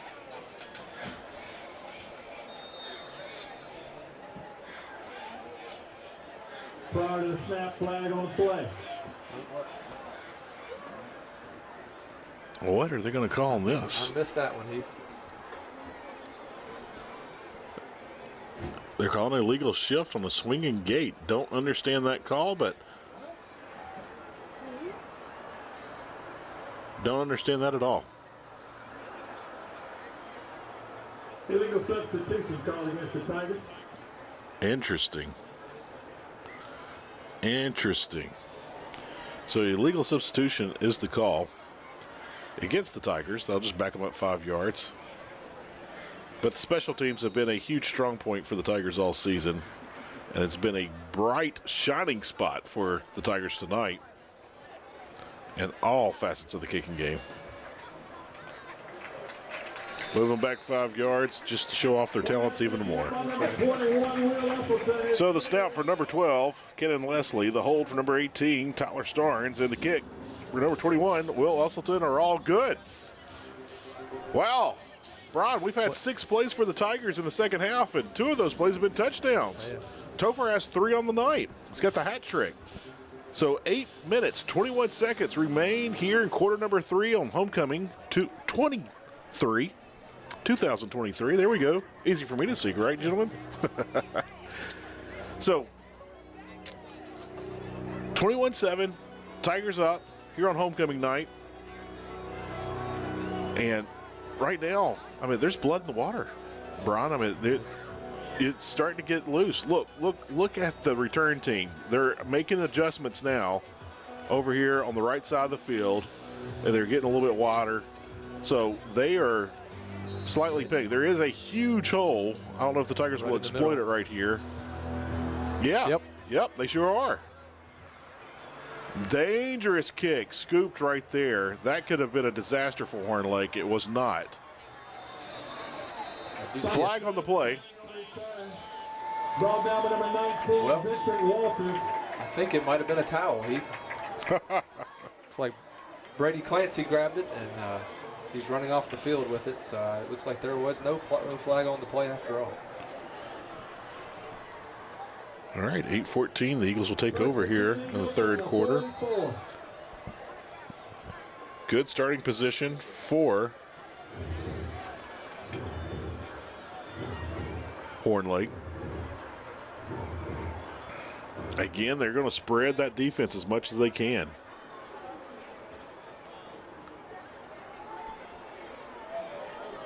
And this one's coming back. Heath, I think I saw a hold on number 71 there. Flag on the play. Yep. Crane on the carry. Tackle by 52, Kyle Weathers. Flag on the play. Holding call against the Eagles.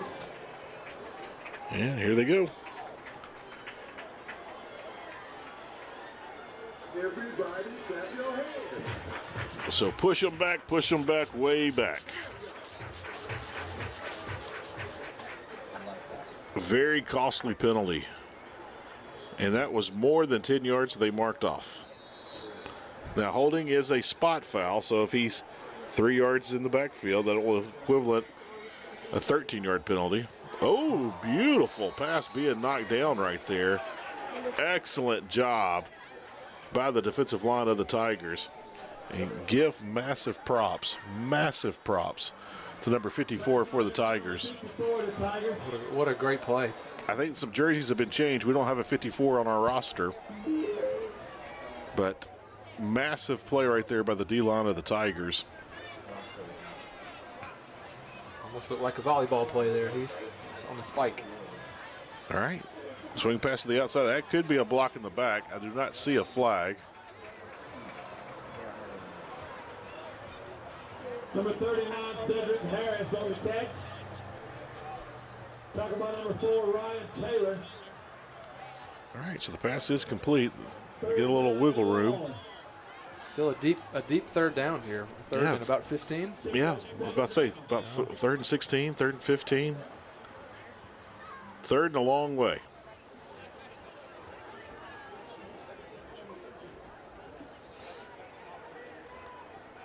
All right, here we go.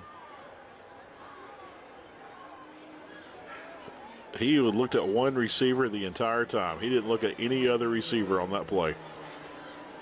As soon as the ball was snapped, he was staring, not looking, staring at his receiver. Well, that was a big conversion. All right. Eagles into enemy territory. Eagles have found some success through the air. Nice play there. Big Ken and Leslie breaking through.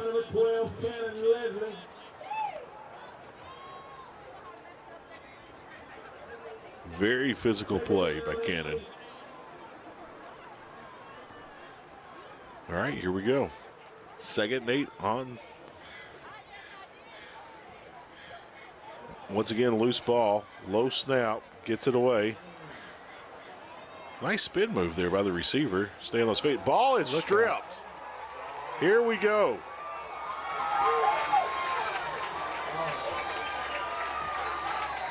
And look at there, it's the captain himself, number 52, Kyle Weathers, taking that ball and going the other way. Beautiful strip play. He just said this ball is going to be mine, and took it and was out of there. What a strong play. It's my ball, and I'm taking it, and I'm going home. That's it. And he hit it to the home sideline. So great strip right there. All right. Here we go again. Great field position. Yeah. First drive was 4 plays. Second drive was 2 plays. So we'll set it at 6. I'm taking the over-under. I'm going the under again. Yeah. Make it work. All right, here we go. Bunch formation here. Everybody's kind of tight. Oh. Everyone moved but the center. So everybody had a false start except the center.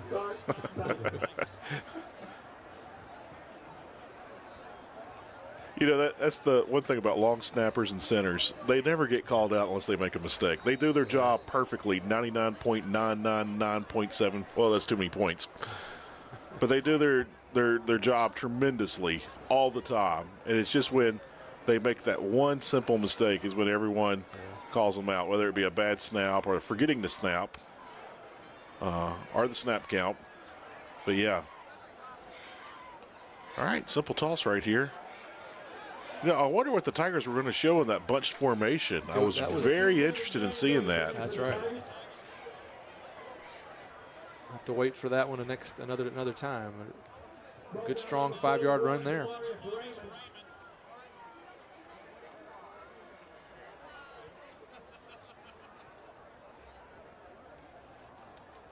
All right, here we go.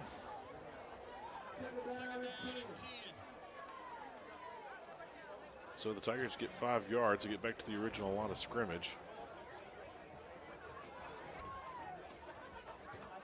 2 backs in the backfield along with the quarterback. 3 total. Oh, boy, here we go. Ball tipped away. Returns it back to the line of scrimmage. And just like that, a crazy tip ball. That's how it happens. It just tip drill, and it went right to number 3. I mean, straight to him. And just trading turnovers there now for a couple possessions.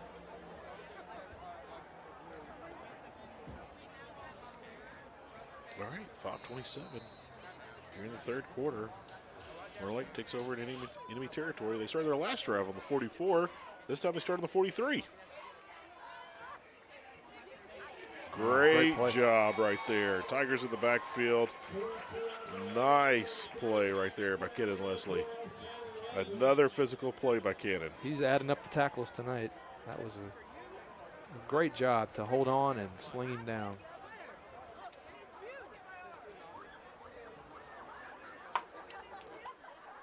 That was almost a belly-to-back suplex there.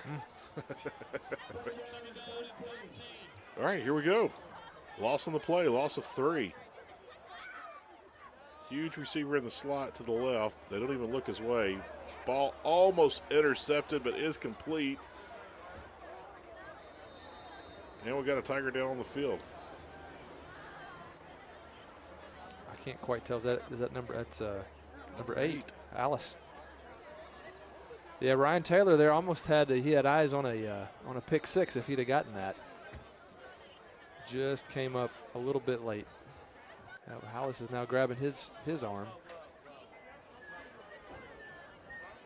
Looks like he's going to tough it out and see what he can do to hang in there.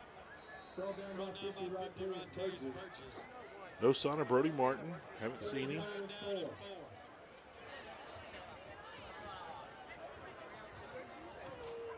All right, here we go. Tigers are all over. Swarmed him on that. You know, it looks like the Tigers have figured out something defensively on the ground. They are all over Horn Lake with the balls on the ground right now. You know, that middle play, that middle run was working well early on, but I think you're right. They've identified something. Here we go, 4th down. Eagles going tempo.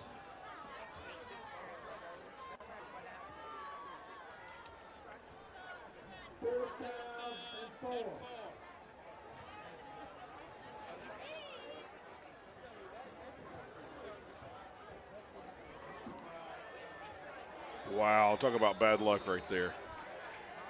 Talk about bad luck right there. If he hadn't slipped, that was definite 1st down territory. Well, the 2nd tackle of the night by the visible green turf monster. We've seen that twice tonight. Man, that's bad luck and a bad break. So put the ball at the 36. Tigers will take over. Again, Horn Lake is not on the field. And they blew it dead again. Now, if Horn Lake is using a timeout, I understand. And I believe that's the case here.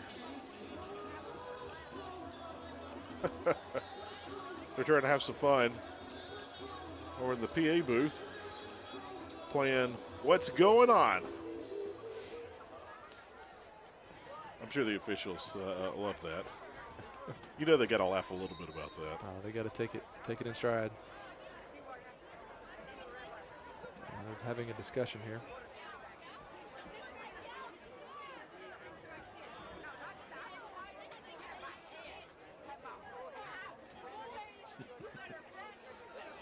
I don't know why they moved the ball. Nothing happened. All right, here we go. Tigers stay toward the middle of the field. There's Brody. Brody getting cheers as he returns back. He might have a little tape job on that elbow, but took that one hard. Tough kid. Tough kid.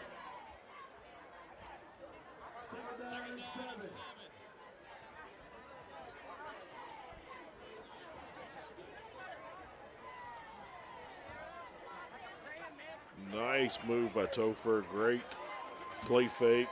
Brody sold that tremendously. Topher works his way around the left side, picks up a 1st down. Looked like another counter there, but a fake on the play, and Topher held on and got him a 1st down.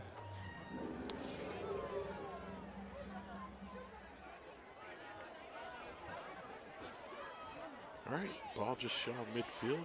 Be placed at the 47. 1st down, 10. 2.5 minutes here in quarter number 3. And here we go. Tigers keeping it on the ground. Pickup of 2 on that one.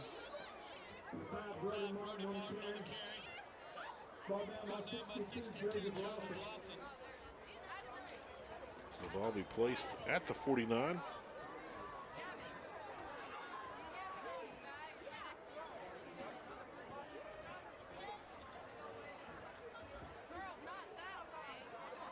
Here we go.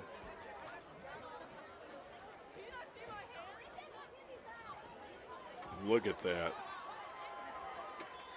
The power of his core muscles and his agility there. Just making so many things happen. Just the ability to stay on his feet. Got knocked off balance, kept it. And another 1st down, great run. Cat-like reflexes there. You know, it's eating up this clock too, Heath, and we're approaching towards the end of the 3rd quarter. Brody seeing a little bit of daylight. Works his way forward, dropped fast, but after a pickup of about 6. So here we go. Tigers moving the ball, making things happen.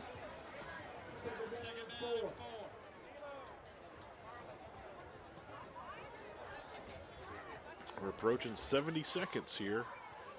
Quarter number 3. Little counter there. Brody making a cut, making a spin. Man, he is trying to get his way to the end zone. Boy, another just tough, hard run. Showing some agility there as well towards the end.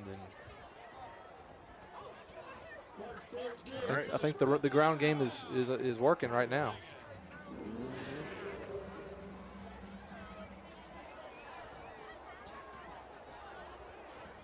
Here's play number 7 of the drive. They've all been on the ground.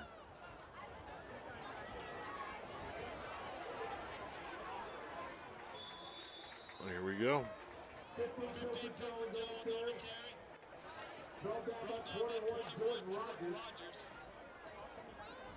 Most of these plays have been up the middle and toward the right. Tigers see something over there on that right side. Here comes Devin Gaines checking in the ball game. He looks like we may be going to run out the third quarter clock. Looks like they don't have to snap it. There you go, Brian. I believe you are correct. 1 quarter left for homecoming 2023. Hernando is leading 21-7, a 14-0 run here in the third quarter. As they started the second half red hot, scored 2 touchdowns in their first 6 plays. And that's going to lead us to the fourth quarter. So 14 unanswered for the Tigers, Brian. What a dominant third quarter. They came out of the gate and took it straight to the Eagles. Really did it the whole quarter.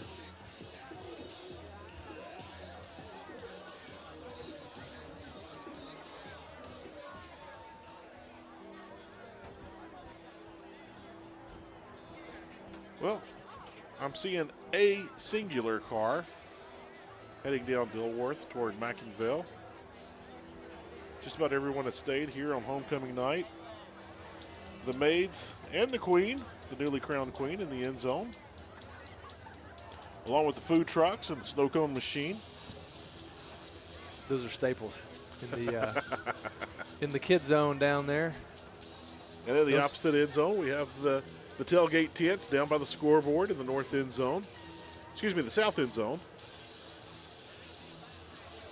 But yeah, look at all the neon going on down there in the north end zone or the kids zone. Don't you know those snow cone operators love a Hernando football game on a Friday night? And shockingly, Horn Lake is running to the line of scrimmage. They've had a problem with that tonight, Brian. They don't want to lose another timeout on the on the play.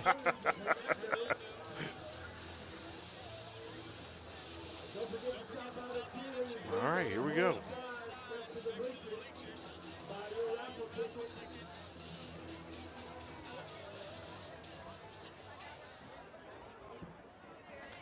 Second and 3 for the Tigers. Here we go. Devin Gaines, the ball carrier, dropped in the backfield, lost on the play. They'll bring up a third down. Both the Tigers will be in 4-down territory. I wouldn't be shocked if they ran it here and then kept it on the ground again. But we already know about the excellent special team play of the Tigers and plenty of kickers on this team.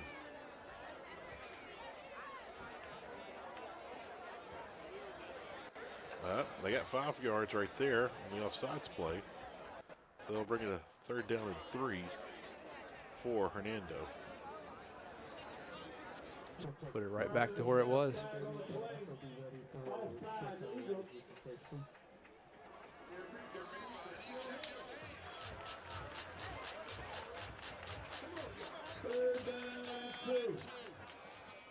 All right, here we go. Here goes Topher. That's basically a single wing formation right there. Topher looking for the end zone for his 4th touchdown. Boy, he did not want to go down on that play. All right, Brian, here's the 10th play of the drive right here. Be a Boy. 1st and goal play inside the 5. Looks like they're going to put it right there on the 4. Tell you, this 10-yard drive, I think it's all been runs. Am I right on that? You are correct. Yeah. All 10 plays have been on the ground for the Tigers.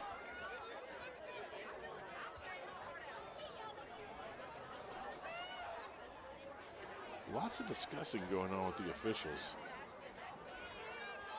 What's the call here? Is that a personal foul? Was it a face mask?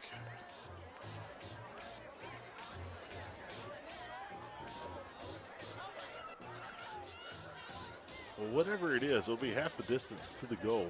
It'll still remain first down. It was a first down anyway. That's right.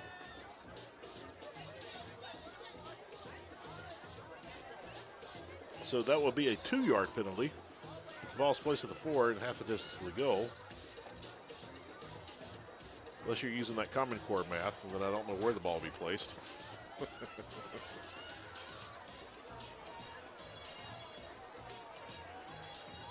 Looks like we're still discussing here. A dead ball on the defense.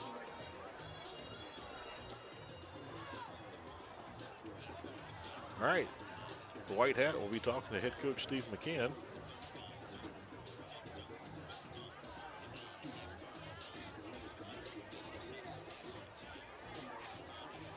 This is a lengthy conversation.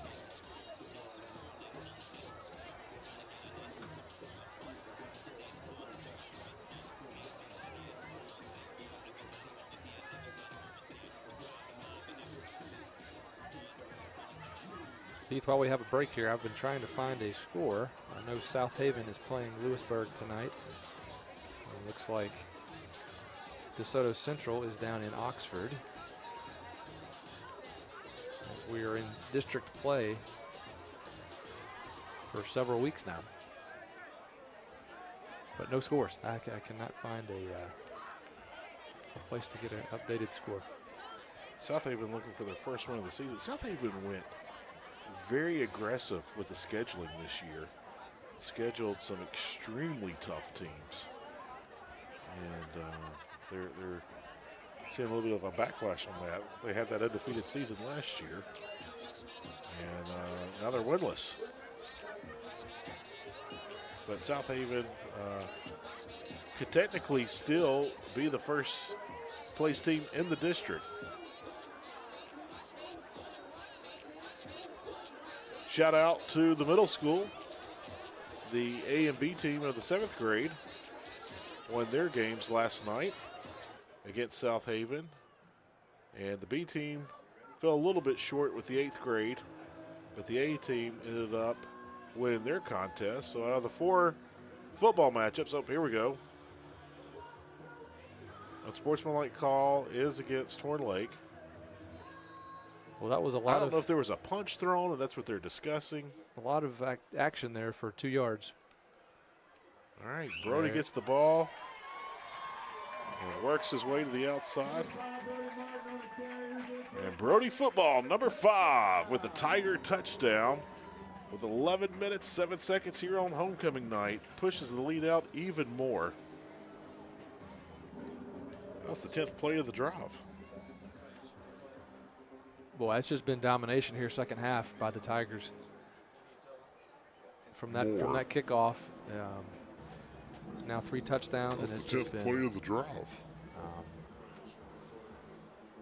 Boy, it's just been domination been here second consistent half ground, by the Tigers. just domination.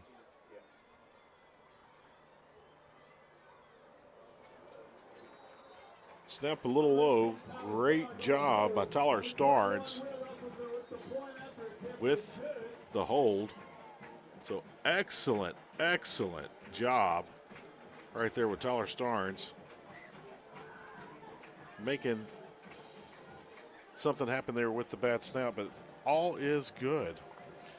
So give credit to the snap, Kenan Leslie, the hold from Tyler Starnes, and the kick by Will Usleton are all good for the Tigers. push this lead out 28-0. So 21 unanswered points by the Tigers. And there is absolutely no momentum for Horn Lake. Absolutely none. And as a matter of fact, they're even lining up on the wrong side of the field. I think we might have mentally checked out over on the other sideline.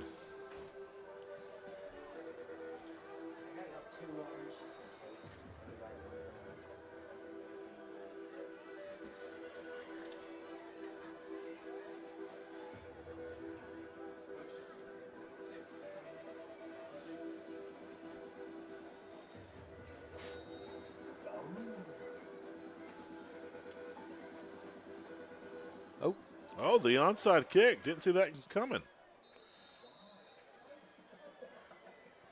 Wow, tried to catch him off guard and get the ball right back. But Horn Lake right on top of it.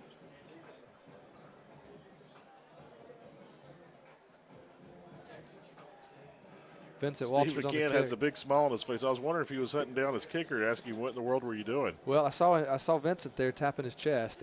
Maybe he missed a signal or something happened, but there was a discussion.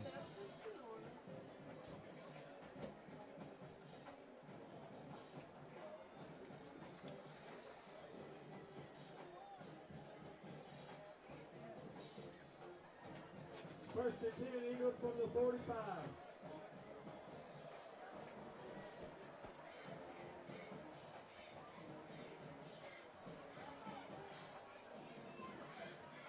It's textbook of following your blockers. Boy, right wasn't there. it? He had his hand on his back and just followed him right around the corner. Brought down by 44, Gavin Odom. Looks like that's going to bring up a second and about 2.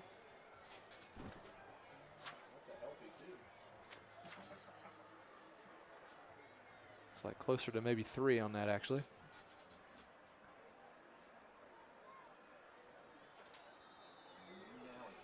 Crane on the carry. Tackle by 52, Kyle Weathers.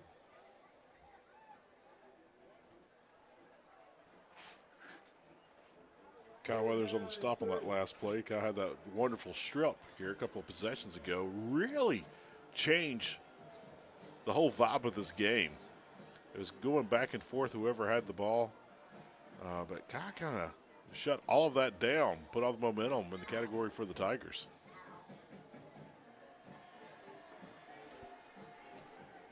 All right, here we go. We're going to see a pass play. Kind of shocked to see that here on the 3rd and short. Thought they might keep it on the ground. If they didn't get it, they'd go for it. But now you put yourself in the situation of 4th down and 4.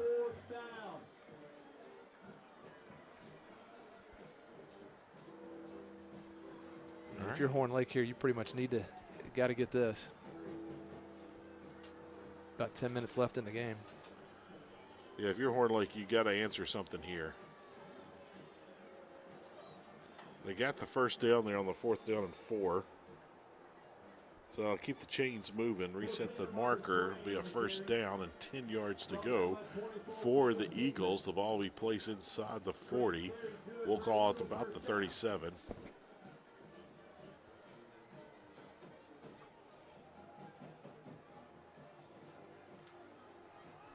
All right, 5th play of the drive.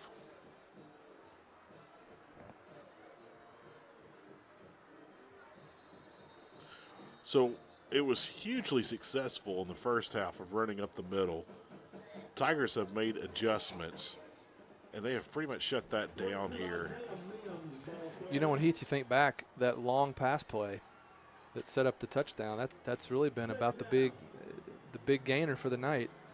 We have some movement on the left side, but without that deep play, that pass play, there have been some solid runs, but nothing too deep.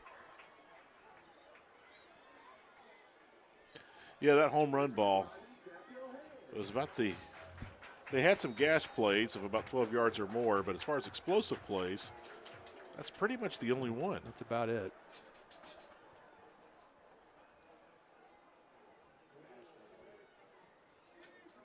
You know, if you're the coach of Horn Lake and you're trying to go over things, you got to tell them, you know, you cannot score a 21-point touchdown. Just keep moving the chains, get us in the end zone, But right now, the clock is more the enemy for Horn Lake than the Tigers. We're under 9 minutes now. So 9 minutes left, and you're down by 21. You really got to start picking up the pace a little bit there on offense. And we've seen that tonight. They've run tempo plenty of times and been successful with it, especially in the first half. Once again, stared at his receiver the entire time. Didn't look at anybody. Knew where he was going before the play started. Well, and it worked. Went to number 4 over there, and he picked up the first down.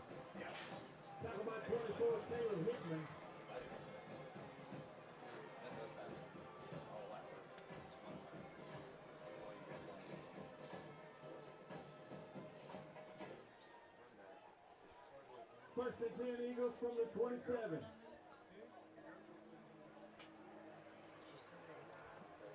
Got a quick offensive lineman substitution there. I think that was the hold up there for a moment. All right, here we go.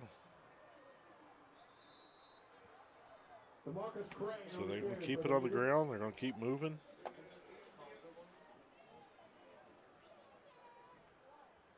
Well, earlier I saw one singular car driving down Dilworth toward Mackingville. Now I see 4. So some people trying to get to Sonic before the post-game traffic. Yeah. Half price shakes after 8, baby. I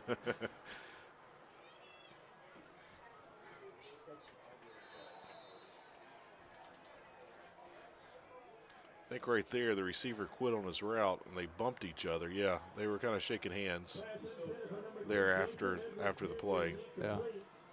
So some incidental contact long after the ball went sailing over the head of the intended receiver.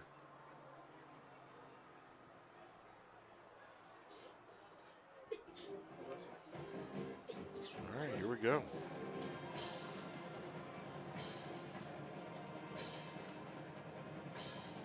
Low snap. They're on that little middle screen. Tigers had that sniffed out and waiting on it. There. It's going to be almost Heath, I think they gave it to him again on that one. I thought for sure they were short. Wow. So they get the right foot mark instead of the left foot mark.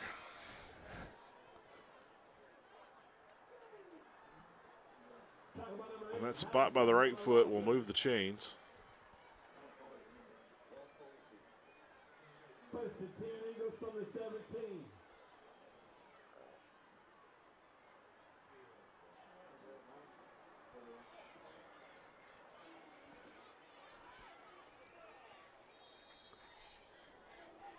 Containment kind of got lost there in the shuffle. Defense collapsed on the pile. Quarterback bounced out outside. Had a chance to make something happen and did. First and goal situation. And Brian, if I'm not mistaken, this is the first of the half for the Eagles. Yeah. And they had earlier in the game, I think they had one right there before halftime. Oh. They're going to throw it too. I didn't think he touched him. I think they just kind of got their feet tangled up, but 2 flags have been thrown on that one. I didn't think he touched him. Now they're there and they have a better view than I do, but it looks like both of them just kind of slipped. If their feet got tangled, they did, but I didn't think either one of them touched each other. I had a good angle at it, but again, I'm sitting 30 rows back. All right, here we go. Almost another strip right there. Ripped it out again. That's right. 22 Isaiah Mims on the carry. Tackle by number 11, Jason. 14th play of the drive right here. 14th play. Long drive when you're fighting back, eating up the clock.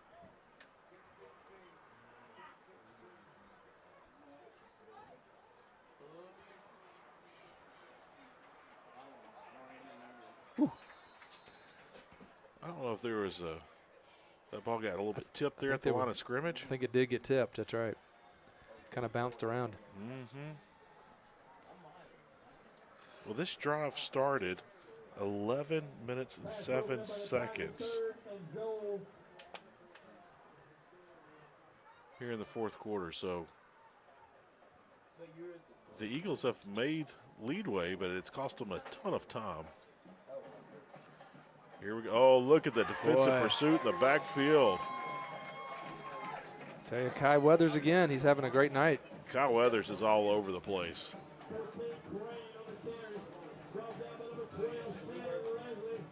And if anybody Hernando sees Kai at Sonic after the game, you need to buy him 2 milkshakes. He deserves both of them.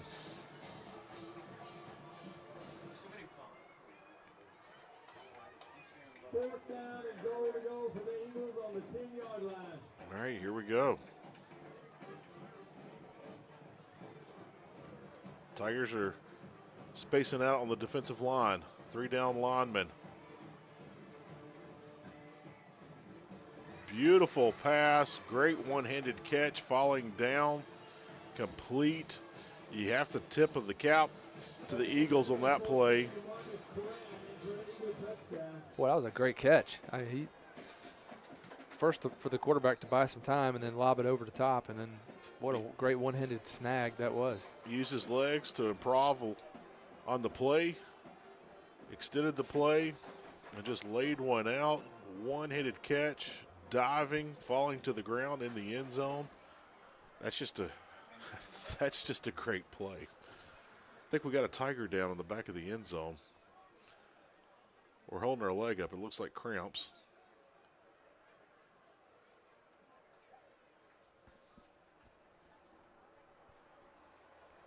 Five minutes, 8 seconds remain. That drive took 5 minutes and 59 seconds. 15 plays. Boy, that's an impressive drive. It is. For them, that's as you said, a lot of time off the clock.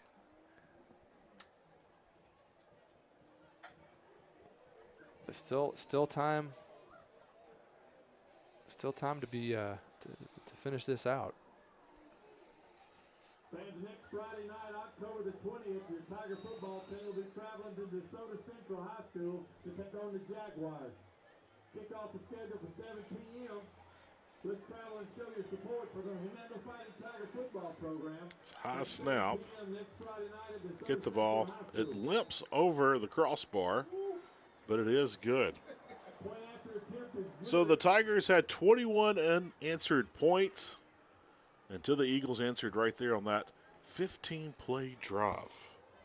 15 plays into the 10-yard touchdown pass. So excellent job right there by the Eagles.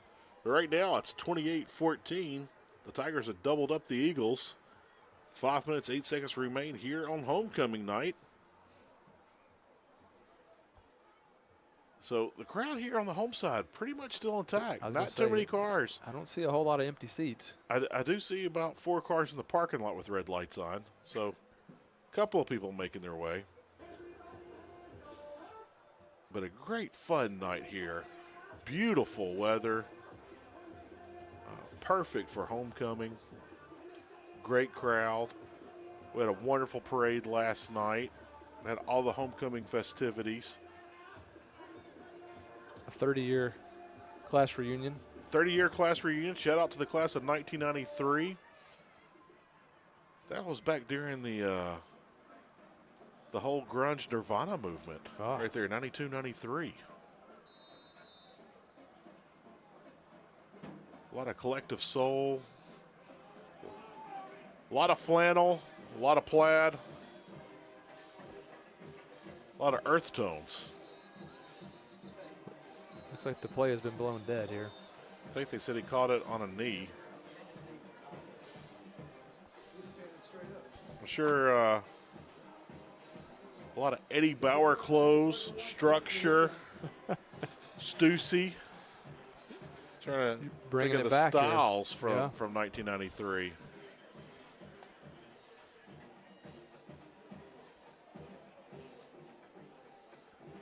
That was back in the Michael Jordan days. Yeah.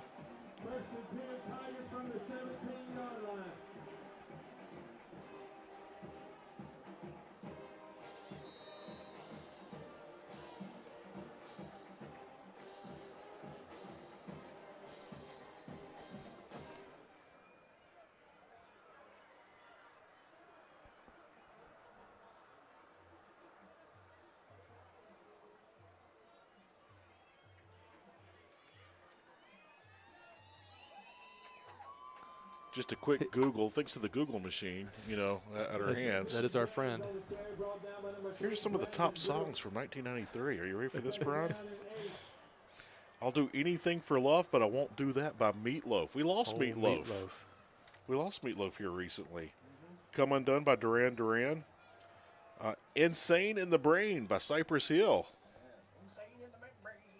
So, yeah, the press box joining in on the karaoke now. They remember those. Let's see what else we got. That's the Way Love Goes by Janet Jackson.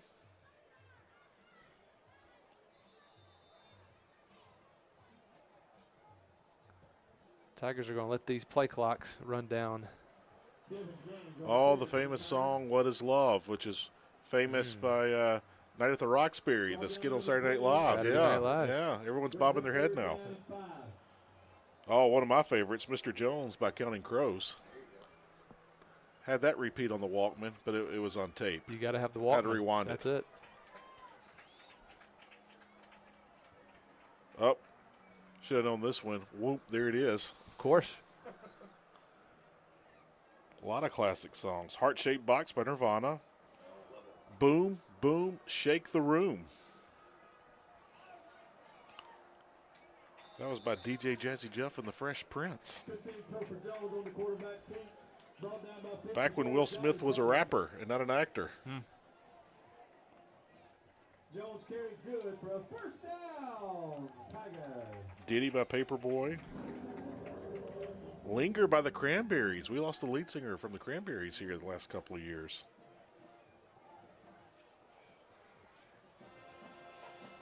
Man, Janet Jackson had a really solid year that year.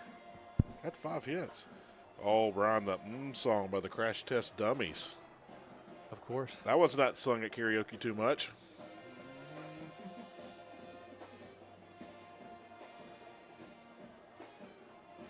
Well, aren't we glad the 93 class was honored so we could go back in time here? Oh, Carolina by Shaggy. I'm sure they'll be dancing to that tonight. Class of 93. Daughter by Pearl Jam. Great song. Second down and 11.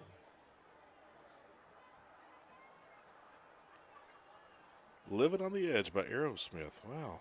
Fun times in 1993. Let's see, Bill Clinton was president. That's right.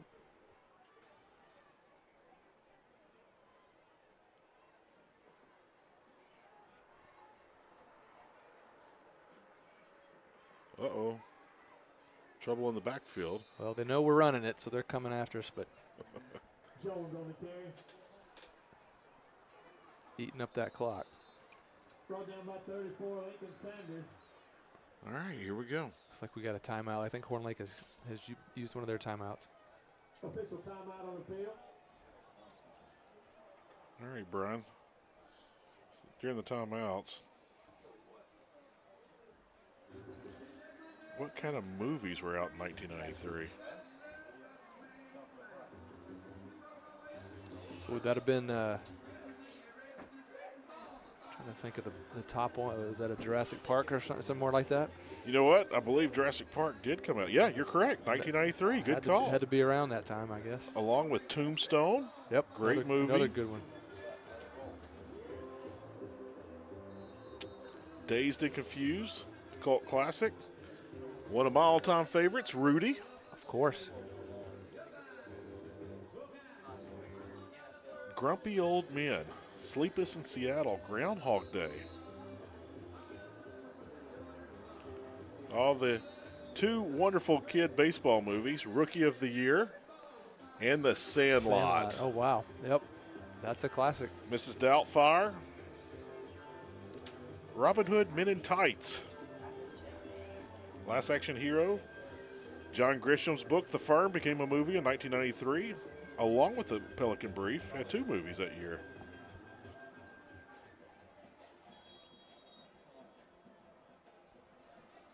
Coneheads. All right. Well, Heath, it looks like now we've called a timeout.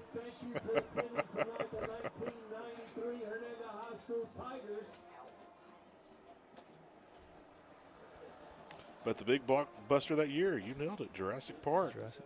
Along with The Fugitive.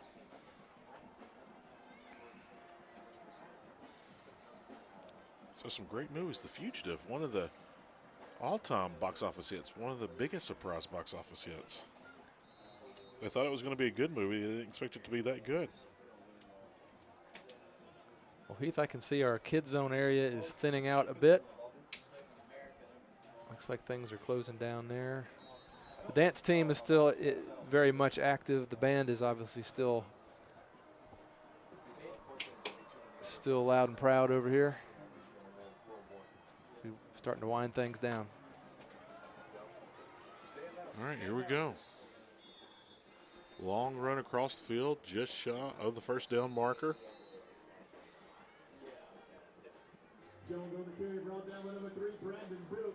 Another timeout for Horn Lake. So Heath, this unless we have a crazy finish here, this will put Hernando 2-0 in league play. And next week, make a trip up the road a bit to DeSoto Central. So 3 games in a row, cross-county rivalries. Last week was Lewisburg. This week, Horn Lake. Next week, DeSoto Central. That's it. So Patriot, Eagle, Jaguar. Those would be some fun things if you were playing charades. Heath, I have a trivia question for you. Hit me. Kind of close down. Obviously, Eagles and Tigers are here who we have playing tonight. 2 of the top mascots in the land, as you look at most popular mascot. Can you name the 3rd most popular mascot? You know what? I'm going to stay with the felines. There's a lot of lions out there. Let me think about this before I give you a minute my here. final answer here. Yeah. Uh-oh, loose ball, muff punt. Trouble. Looks like Eagles do recover. All right. So Tigers and Eagles are 1 and 2? I think it's top 2. I think Eagles is 1, okay. Tigers is 2. Not a shocker on that. A lot of the private schools, a lot of the Christian schools either go with they're usually Eagles. But you see a lot of lions. You see a lot of felines. You see tomcats, you see lions, you see tigers. You know what? I'm going to go lions. Final answer. Lions? It's probably up there. What I saw, bulldogs. Oh, there you go. There you go. Near and dear. No bulldogs in DeSoto. I wonder who the closest bulldog is from DeSoto County as far as high school mascots. Yeah. I mean, I know Brandon is the Bulldogs down the Metro, but I'm sure there's a bulldog Maybe between here and there somewhere. Have to look that one up.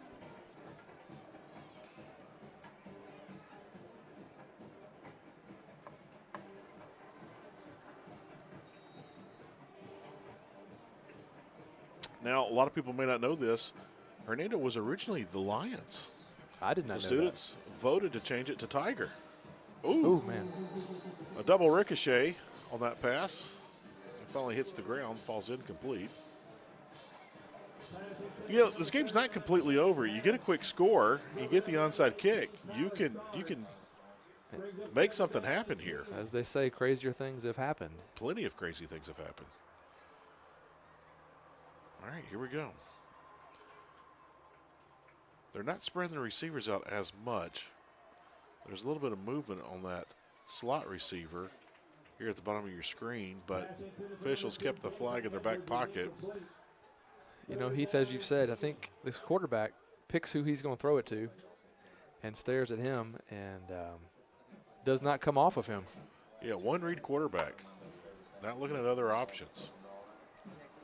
And that's quite understandable because if you have the ball in your hands, there's 11 guys coming after you. Oh, look at the blitz from the outside. Tigers timed that up nicely. Pass is complete. Dropped. I do believe he has the first down. All right. 83 seconds remaining tonight's contest. But it's not over yet. They're up by 2 scores. They've doubled up. The Eagles, 28-14.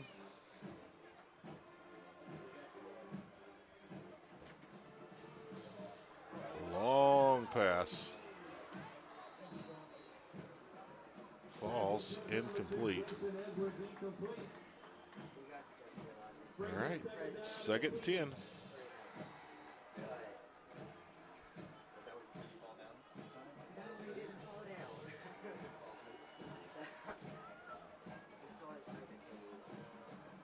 All right, here we go.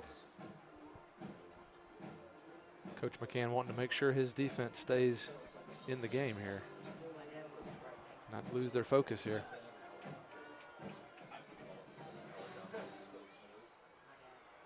All right. One receiver sitting down. He was wide open. Yeah, that receiver's throwing his hands up and down. He was wide open the entire time. Never covered on the play. Well, Devin almost made a fantastic one-handed snag on that for the interception.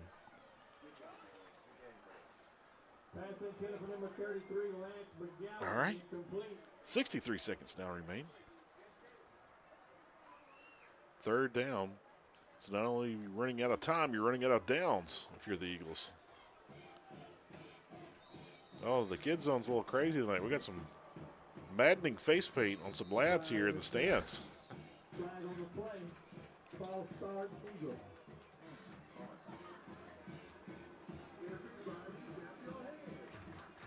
Looks like he's the 5th member of KISS.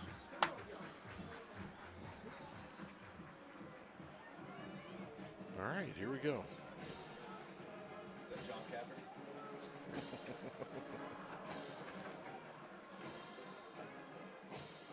All right, 3rd and 14. Once again, eyes on the one receiver the entire time.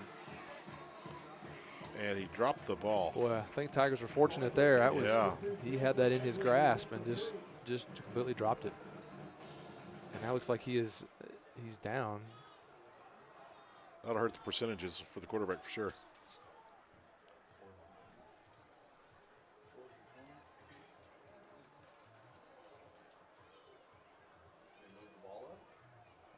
Coach is hopping up and down, trying to get players off the field.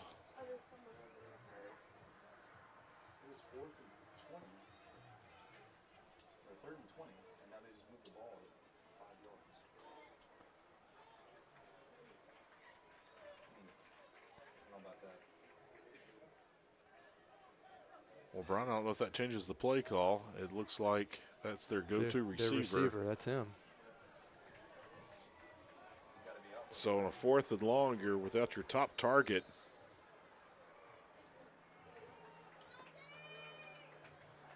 So let's see what happens here. One receiver to the left. Here we go. Once again, eyes on the quarterback. Same play. Same play. And he caught it. They're going to give it to him. Yeah, that was, yep, same play, different result. First, looks like he's going to have it about the 5-yard line. Yeah, they're going to mark him right there about the 5. 45 seconds, so the Tigers cannot put it in cruise control just yet. The clock is winding. We're approaching 40 seconds. Horn Lake's trying to get the play in. So here we go. Free shot on the quarterback. He knew it was coming, got the ball out a little too early, threw it a little too far. Great pressure there by the Tigers.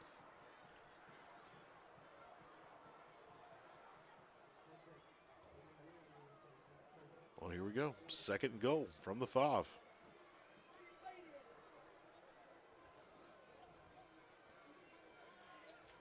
Again, time is more the enemy now than anything for Horn Lake. You really need to do something here in the next play or two. Horn Lake taking a lot of time getting the play in. 3 seconds on the play clock. Low snap, gets it, throws a fade to the back corner, throws it out of bounds. Looks like they've run that play back-to-back times there.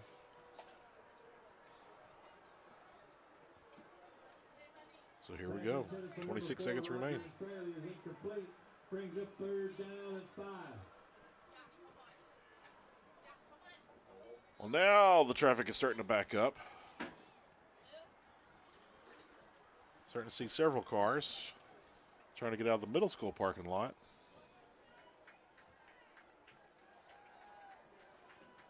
All right, here we go. 26 seconds remain. Third down. Going to lay it up. Pass. Yep. Yeah. They're going to call that. Arms were extended. Went with the corner pass on the fade there, and But you know what? That penalty is going to cost you 2.5 yards, and it's going to be first down. and it saves a touchdown. Exactly. Potentially. Yep. So more time will be run off the clock. If you could bait Horn Lake into trying to get a run right here and stop them.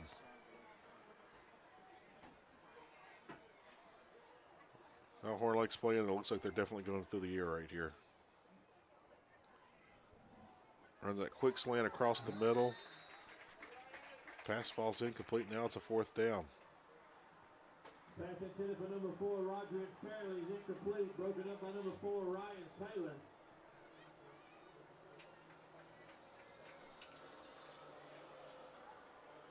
All right, Brian. Again, Fourth down, 5 a lot of yards. plays on this drive. Second down and goal from the 2. And this could be the last offensive play of the night for the Eagles. Let's see what happens. Quarterback keeper tripped up, brought down. No gain on the play. Turnover on downs. Well, what is? Well, they say third down. The yard marker over there had fourth down. And a lot of confusion there. Yeah, Steve McCann is pointing to the yard marker. I'm with you, Coach. Steve McCann's pointing to that yard marker. Say it's been saying fourth down.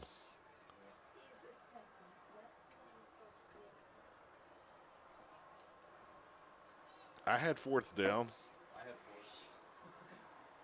Others in the press box had fourth. The yard marker across the field has fourth. Coach McCann had fourth. Coach McCann's pointing our way. It looks like he's going to get it too. Well, we've had some fun things tonight. We've had 9-yard penalties. We've had the ball moved up 5 yards for no reason. The drone is coming out of the sky now. It's been up. Falling. It's been up all night. And we have 1.3 seconds on the clock. All right. Well, there's not a miracle to help you on this one. 1.3.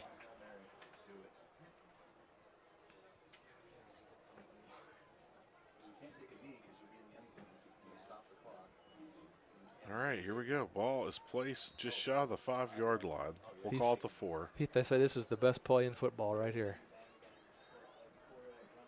Victory formation, or a type of it. Topher is in the end zone, but he'll take the snap and sure will run out of the end zone and drop immediately. So here he goes. Oh. Horn Lake came in hard, got one last cheap Uh-oh. shot. Yep, here it is. Cheap shot at the end of the game, and it's going to turn into a little bit of a scrum. Huge salute to the Horn Lake coaches, massive salute to the Horn Lake coaches of stopping their players from going out in the field. Massive respect to Horn Lake on that one.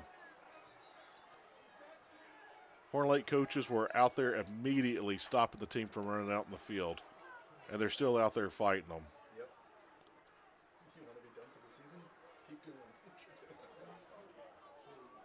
Well, ugly way to end homecoming. And again, you don't want to see the students on the field after the game for situations like that.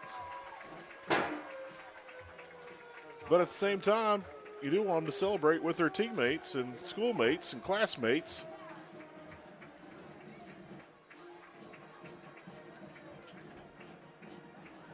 So here we go. Cheerleaders are coming. Like we're gonna, I was about to say, I don't know if we're going to may shake not have hands on this one. handshakes. Yep. Well, we'll run through the review really quick as we keep our eyes peeled to see if anything there. Mr. Case in and out there between both teams, between the hash marks. Hernando being extremely proactive. Athletic director, Coach Nick Brown out there as well. So everybody's got their eyes peeled. Yeah, that's what we're going to do. Yep. They're not going to shake hands. We're just going to leave, and we're going to keep it safe. Keep the attitudes at check. Been a clean game. Hasn't been chippy all night. Just that last play came in, and, of course, it got a little bit ugly. But security's on the field. Police is on the field. Athletic directors and principals are on the field. Coaches are on the field. Shout out to Hernando being extremely proactive in this situation. Officials are staying on the field and giving reports down there in the end zone. So there you go. Well, a quick wrap up. Hernando won the toss tonight, elected to defer, kicked the ball off. That opening kickoff checked up right there, right before the goal line. Horn Lake had a small return, but there was a block in the back. They had to start at the 5-yard line. They ran 12 plays on their opening drive. And then on a 4th down, they got sacked, came up with nothing, drove the length of the field, but came up empty-handed there on that opening drive. 12-play opening drive. Hernando got the ball on the 25-yard line. Went 3 and out on their first one. They had a penalty themselves, a block in the back. 38-yard punt. Gave the ball back to Horn Lake. They started at the 40-yard line with 5 minutes, 48 seconds remaining in the first quarter. They also ran 3 plays. There was a bad pitch, scooped up by the Tigers, returned for 20-plus yards, and the Tigers were there in business. They started that drive on the 47 after that scoop of 20-plus yards with 4 minutes and 11 seconds in quarter number 1. 7-play drive and an 11-yard touchdown run by Topher Jones to make it 7-0 for Hernando. Horn Lake got the ball back with 40 seconds remaining in the first quarter. Ran 3 plays, a punt with no return. Just a 34-yard kick. That put the ball on the 22 for Hernando. We're in the second quarter, 11 minutes, 4 seconds remaining for half. They go out there, 3 and out for the Tigers as well. Had another 38-yard punt, back-to-back 38-yard punts by Topher Jones. Horn Lake takes over the ball, 35-yard line, 9 minutes, 58 seconds remaining before half. Run 2 plays on the third play, an interception. Tigers get the ball. They're on the 29-yard line. And this was a very impressive drive for the Tigers. Got it with 8 minutes, 41 seconds remaining there in the second quarter. Went 12 plays, but fell short on a 4th down, turnover on downs. Horn Lake got the ball there on the 23-yard line with 2:20 left. Nothing was really going. They hit a home run ball. That was basically their biggest play, the only big play of the night for Horn Lake. Went deep downfield. Very controversial call, or should I say no call on that play. Looked like a lot of pushing off, but pass was complete. Horn Lake worked their way down, punched it in the end zone. 7-7 as we went into halftime. Quarter number 3, it was all Tigers. After we crowned a new homecoming queen and we saw all 18 maids at halftime at homecoming, Topher Jones takes the ball on a 6-play drive, punches it in, makes it 14-7 for the Tigers. Horn Lake comes out. They fumble a bad snap on the 25-yard line. And then just 2 plays later, Hernando strikes again. 14 unanswered, 14 in the third quarter. It made it 21-7. Topher Jones with a 22-yard touchdown run on that play. Horn Lake gets the ball back with 8 minutes, 14 seconds. They run 3 plays, and then number 52, Kyle Weathers, comes in, has a strip, takes the ball away from the Eagles, has a nice little return himself. Hernando is back in business. But shortly after that, the 2 teams were trading turnovers. Tigers came out, threw an interception, gave the ball right back to Horn Lake, who came out 3 plays in, 3 plays out, went for it on 4th down, turnover on downs, gave the ball back to Hernando. Now this is when things started getting out of control in a great way for the Tigers. With 3 minutes, 34 seconds remaining in quarter number 3, Hernando had the ball at the 36-yard line, put together a 10-play drive, a 2-yard touchdown run by Brody Martin, extended the score to 28-7. 21 unanswered points for the Tigers. and also 21 points in the third quarter alone. So bring it back out.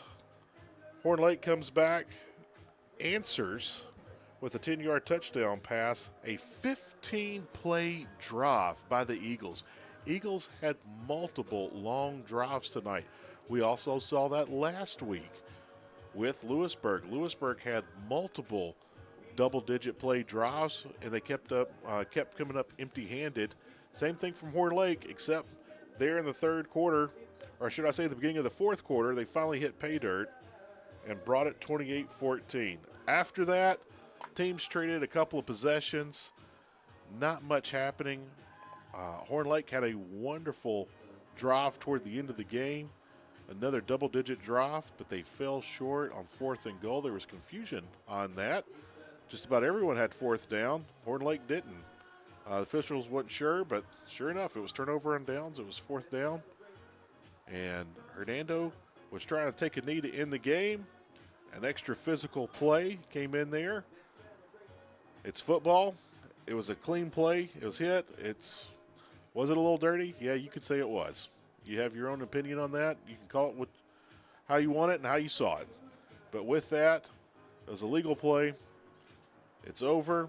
There's a little scuffle there at the end. We don't shake hands here on homecoming night, but the students are on the field. All 18 maids are on the field. Coaches and players are on the field. Some parents are on the field. A lot of pictures being taken. I'm sure your Instagram feed will be fun to look at tonight and tomorrow. But, Brian, 28-14 win by the Tigers tonight over Horn Lake. Well, an exciting homecoming night. Big crowd. Great night to watch it. And, man, get the 2-0 in your district is a big deal. And move on next week to DeSoto Central. But definitely a night to celebrate a lot of different ways. And really a well-played game by the Tigers. Enjoyed it. Well, the last 2 games have been district games. The last 2 games go in the win column.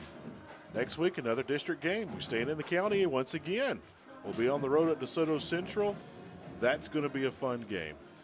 So everybody here in Hernando, make that short, very short drive. I mean, Brian, we can give everyone directions now. If you're leaving the parking lot of Hernando High School, get on Mackingville, get on 69, get off on Getwell, hang a left.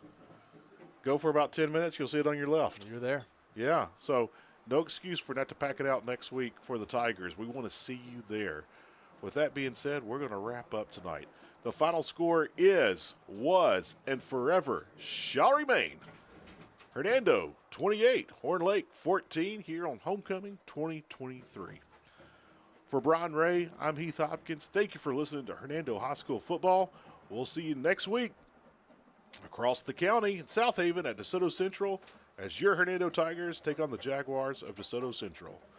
Again, the final score was, and forever shall remain here on Homecoming 2023. Hernando Tigers 28, the Eagles of Horn Lake High School 14. We want to wish you and all yours very well. We'll see you next week. Good night, everybody.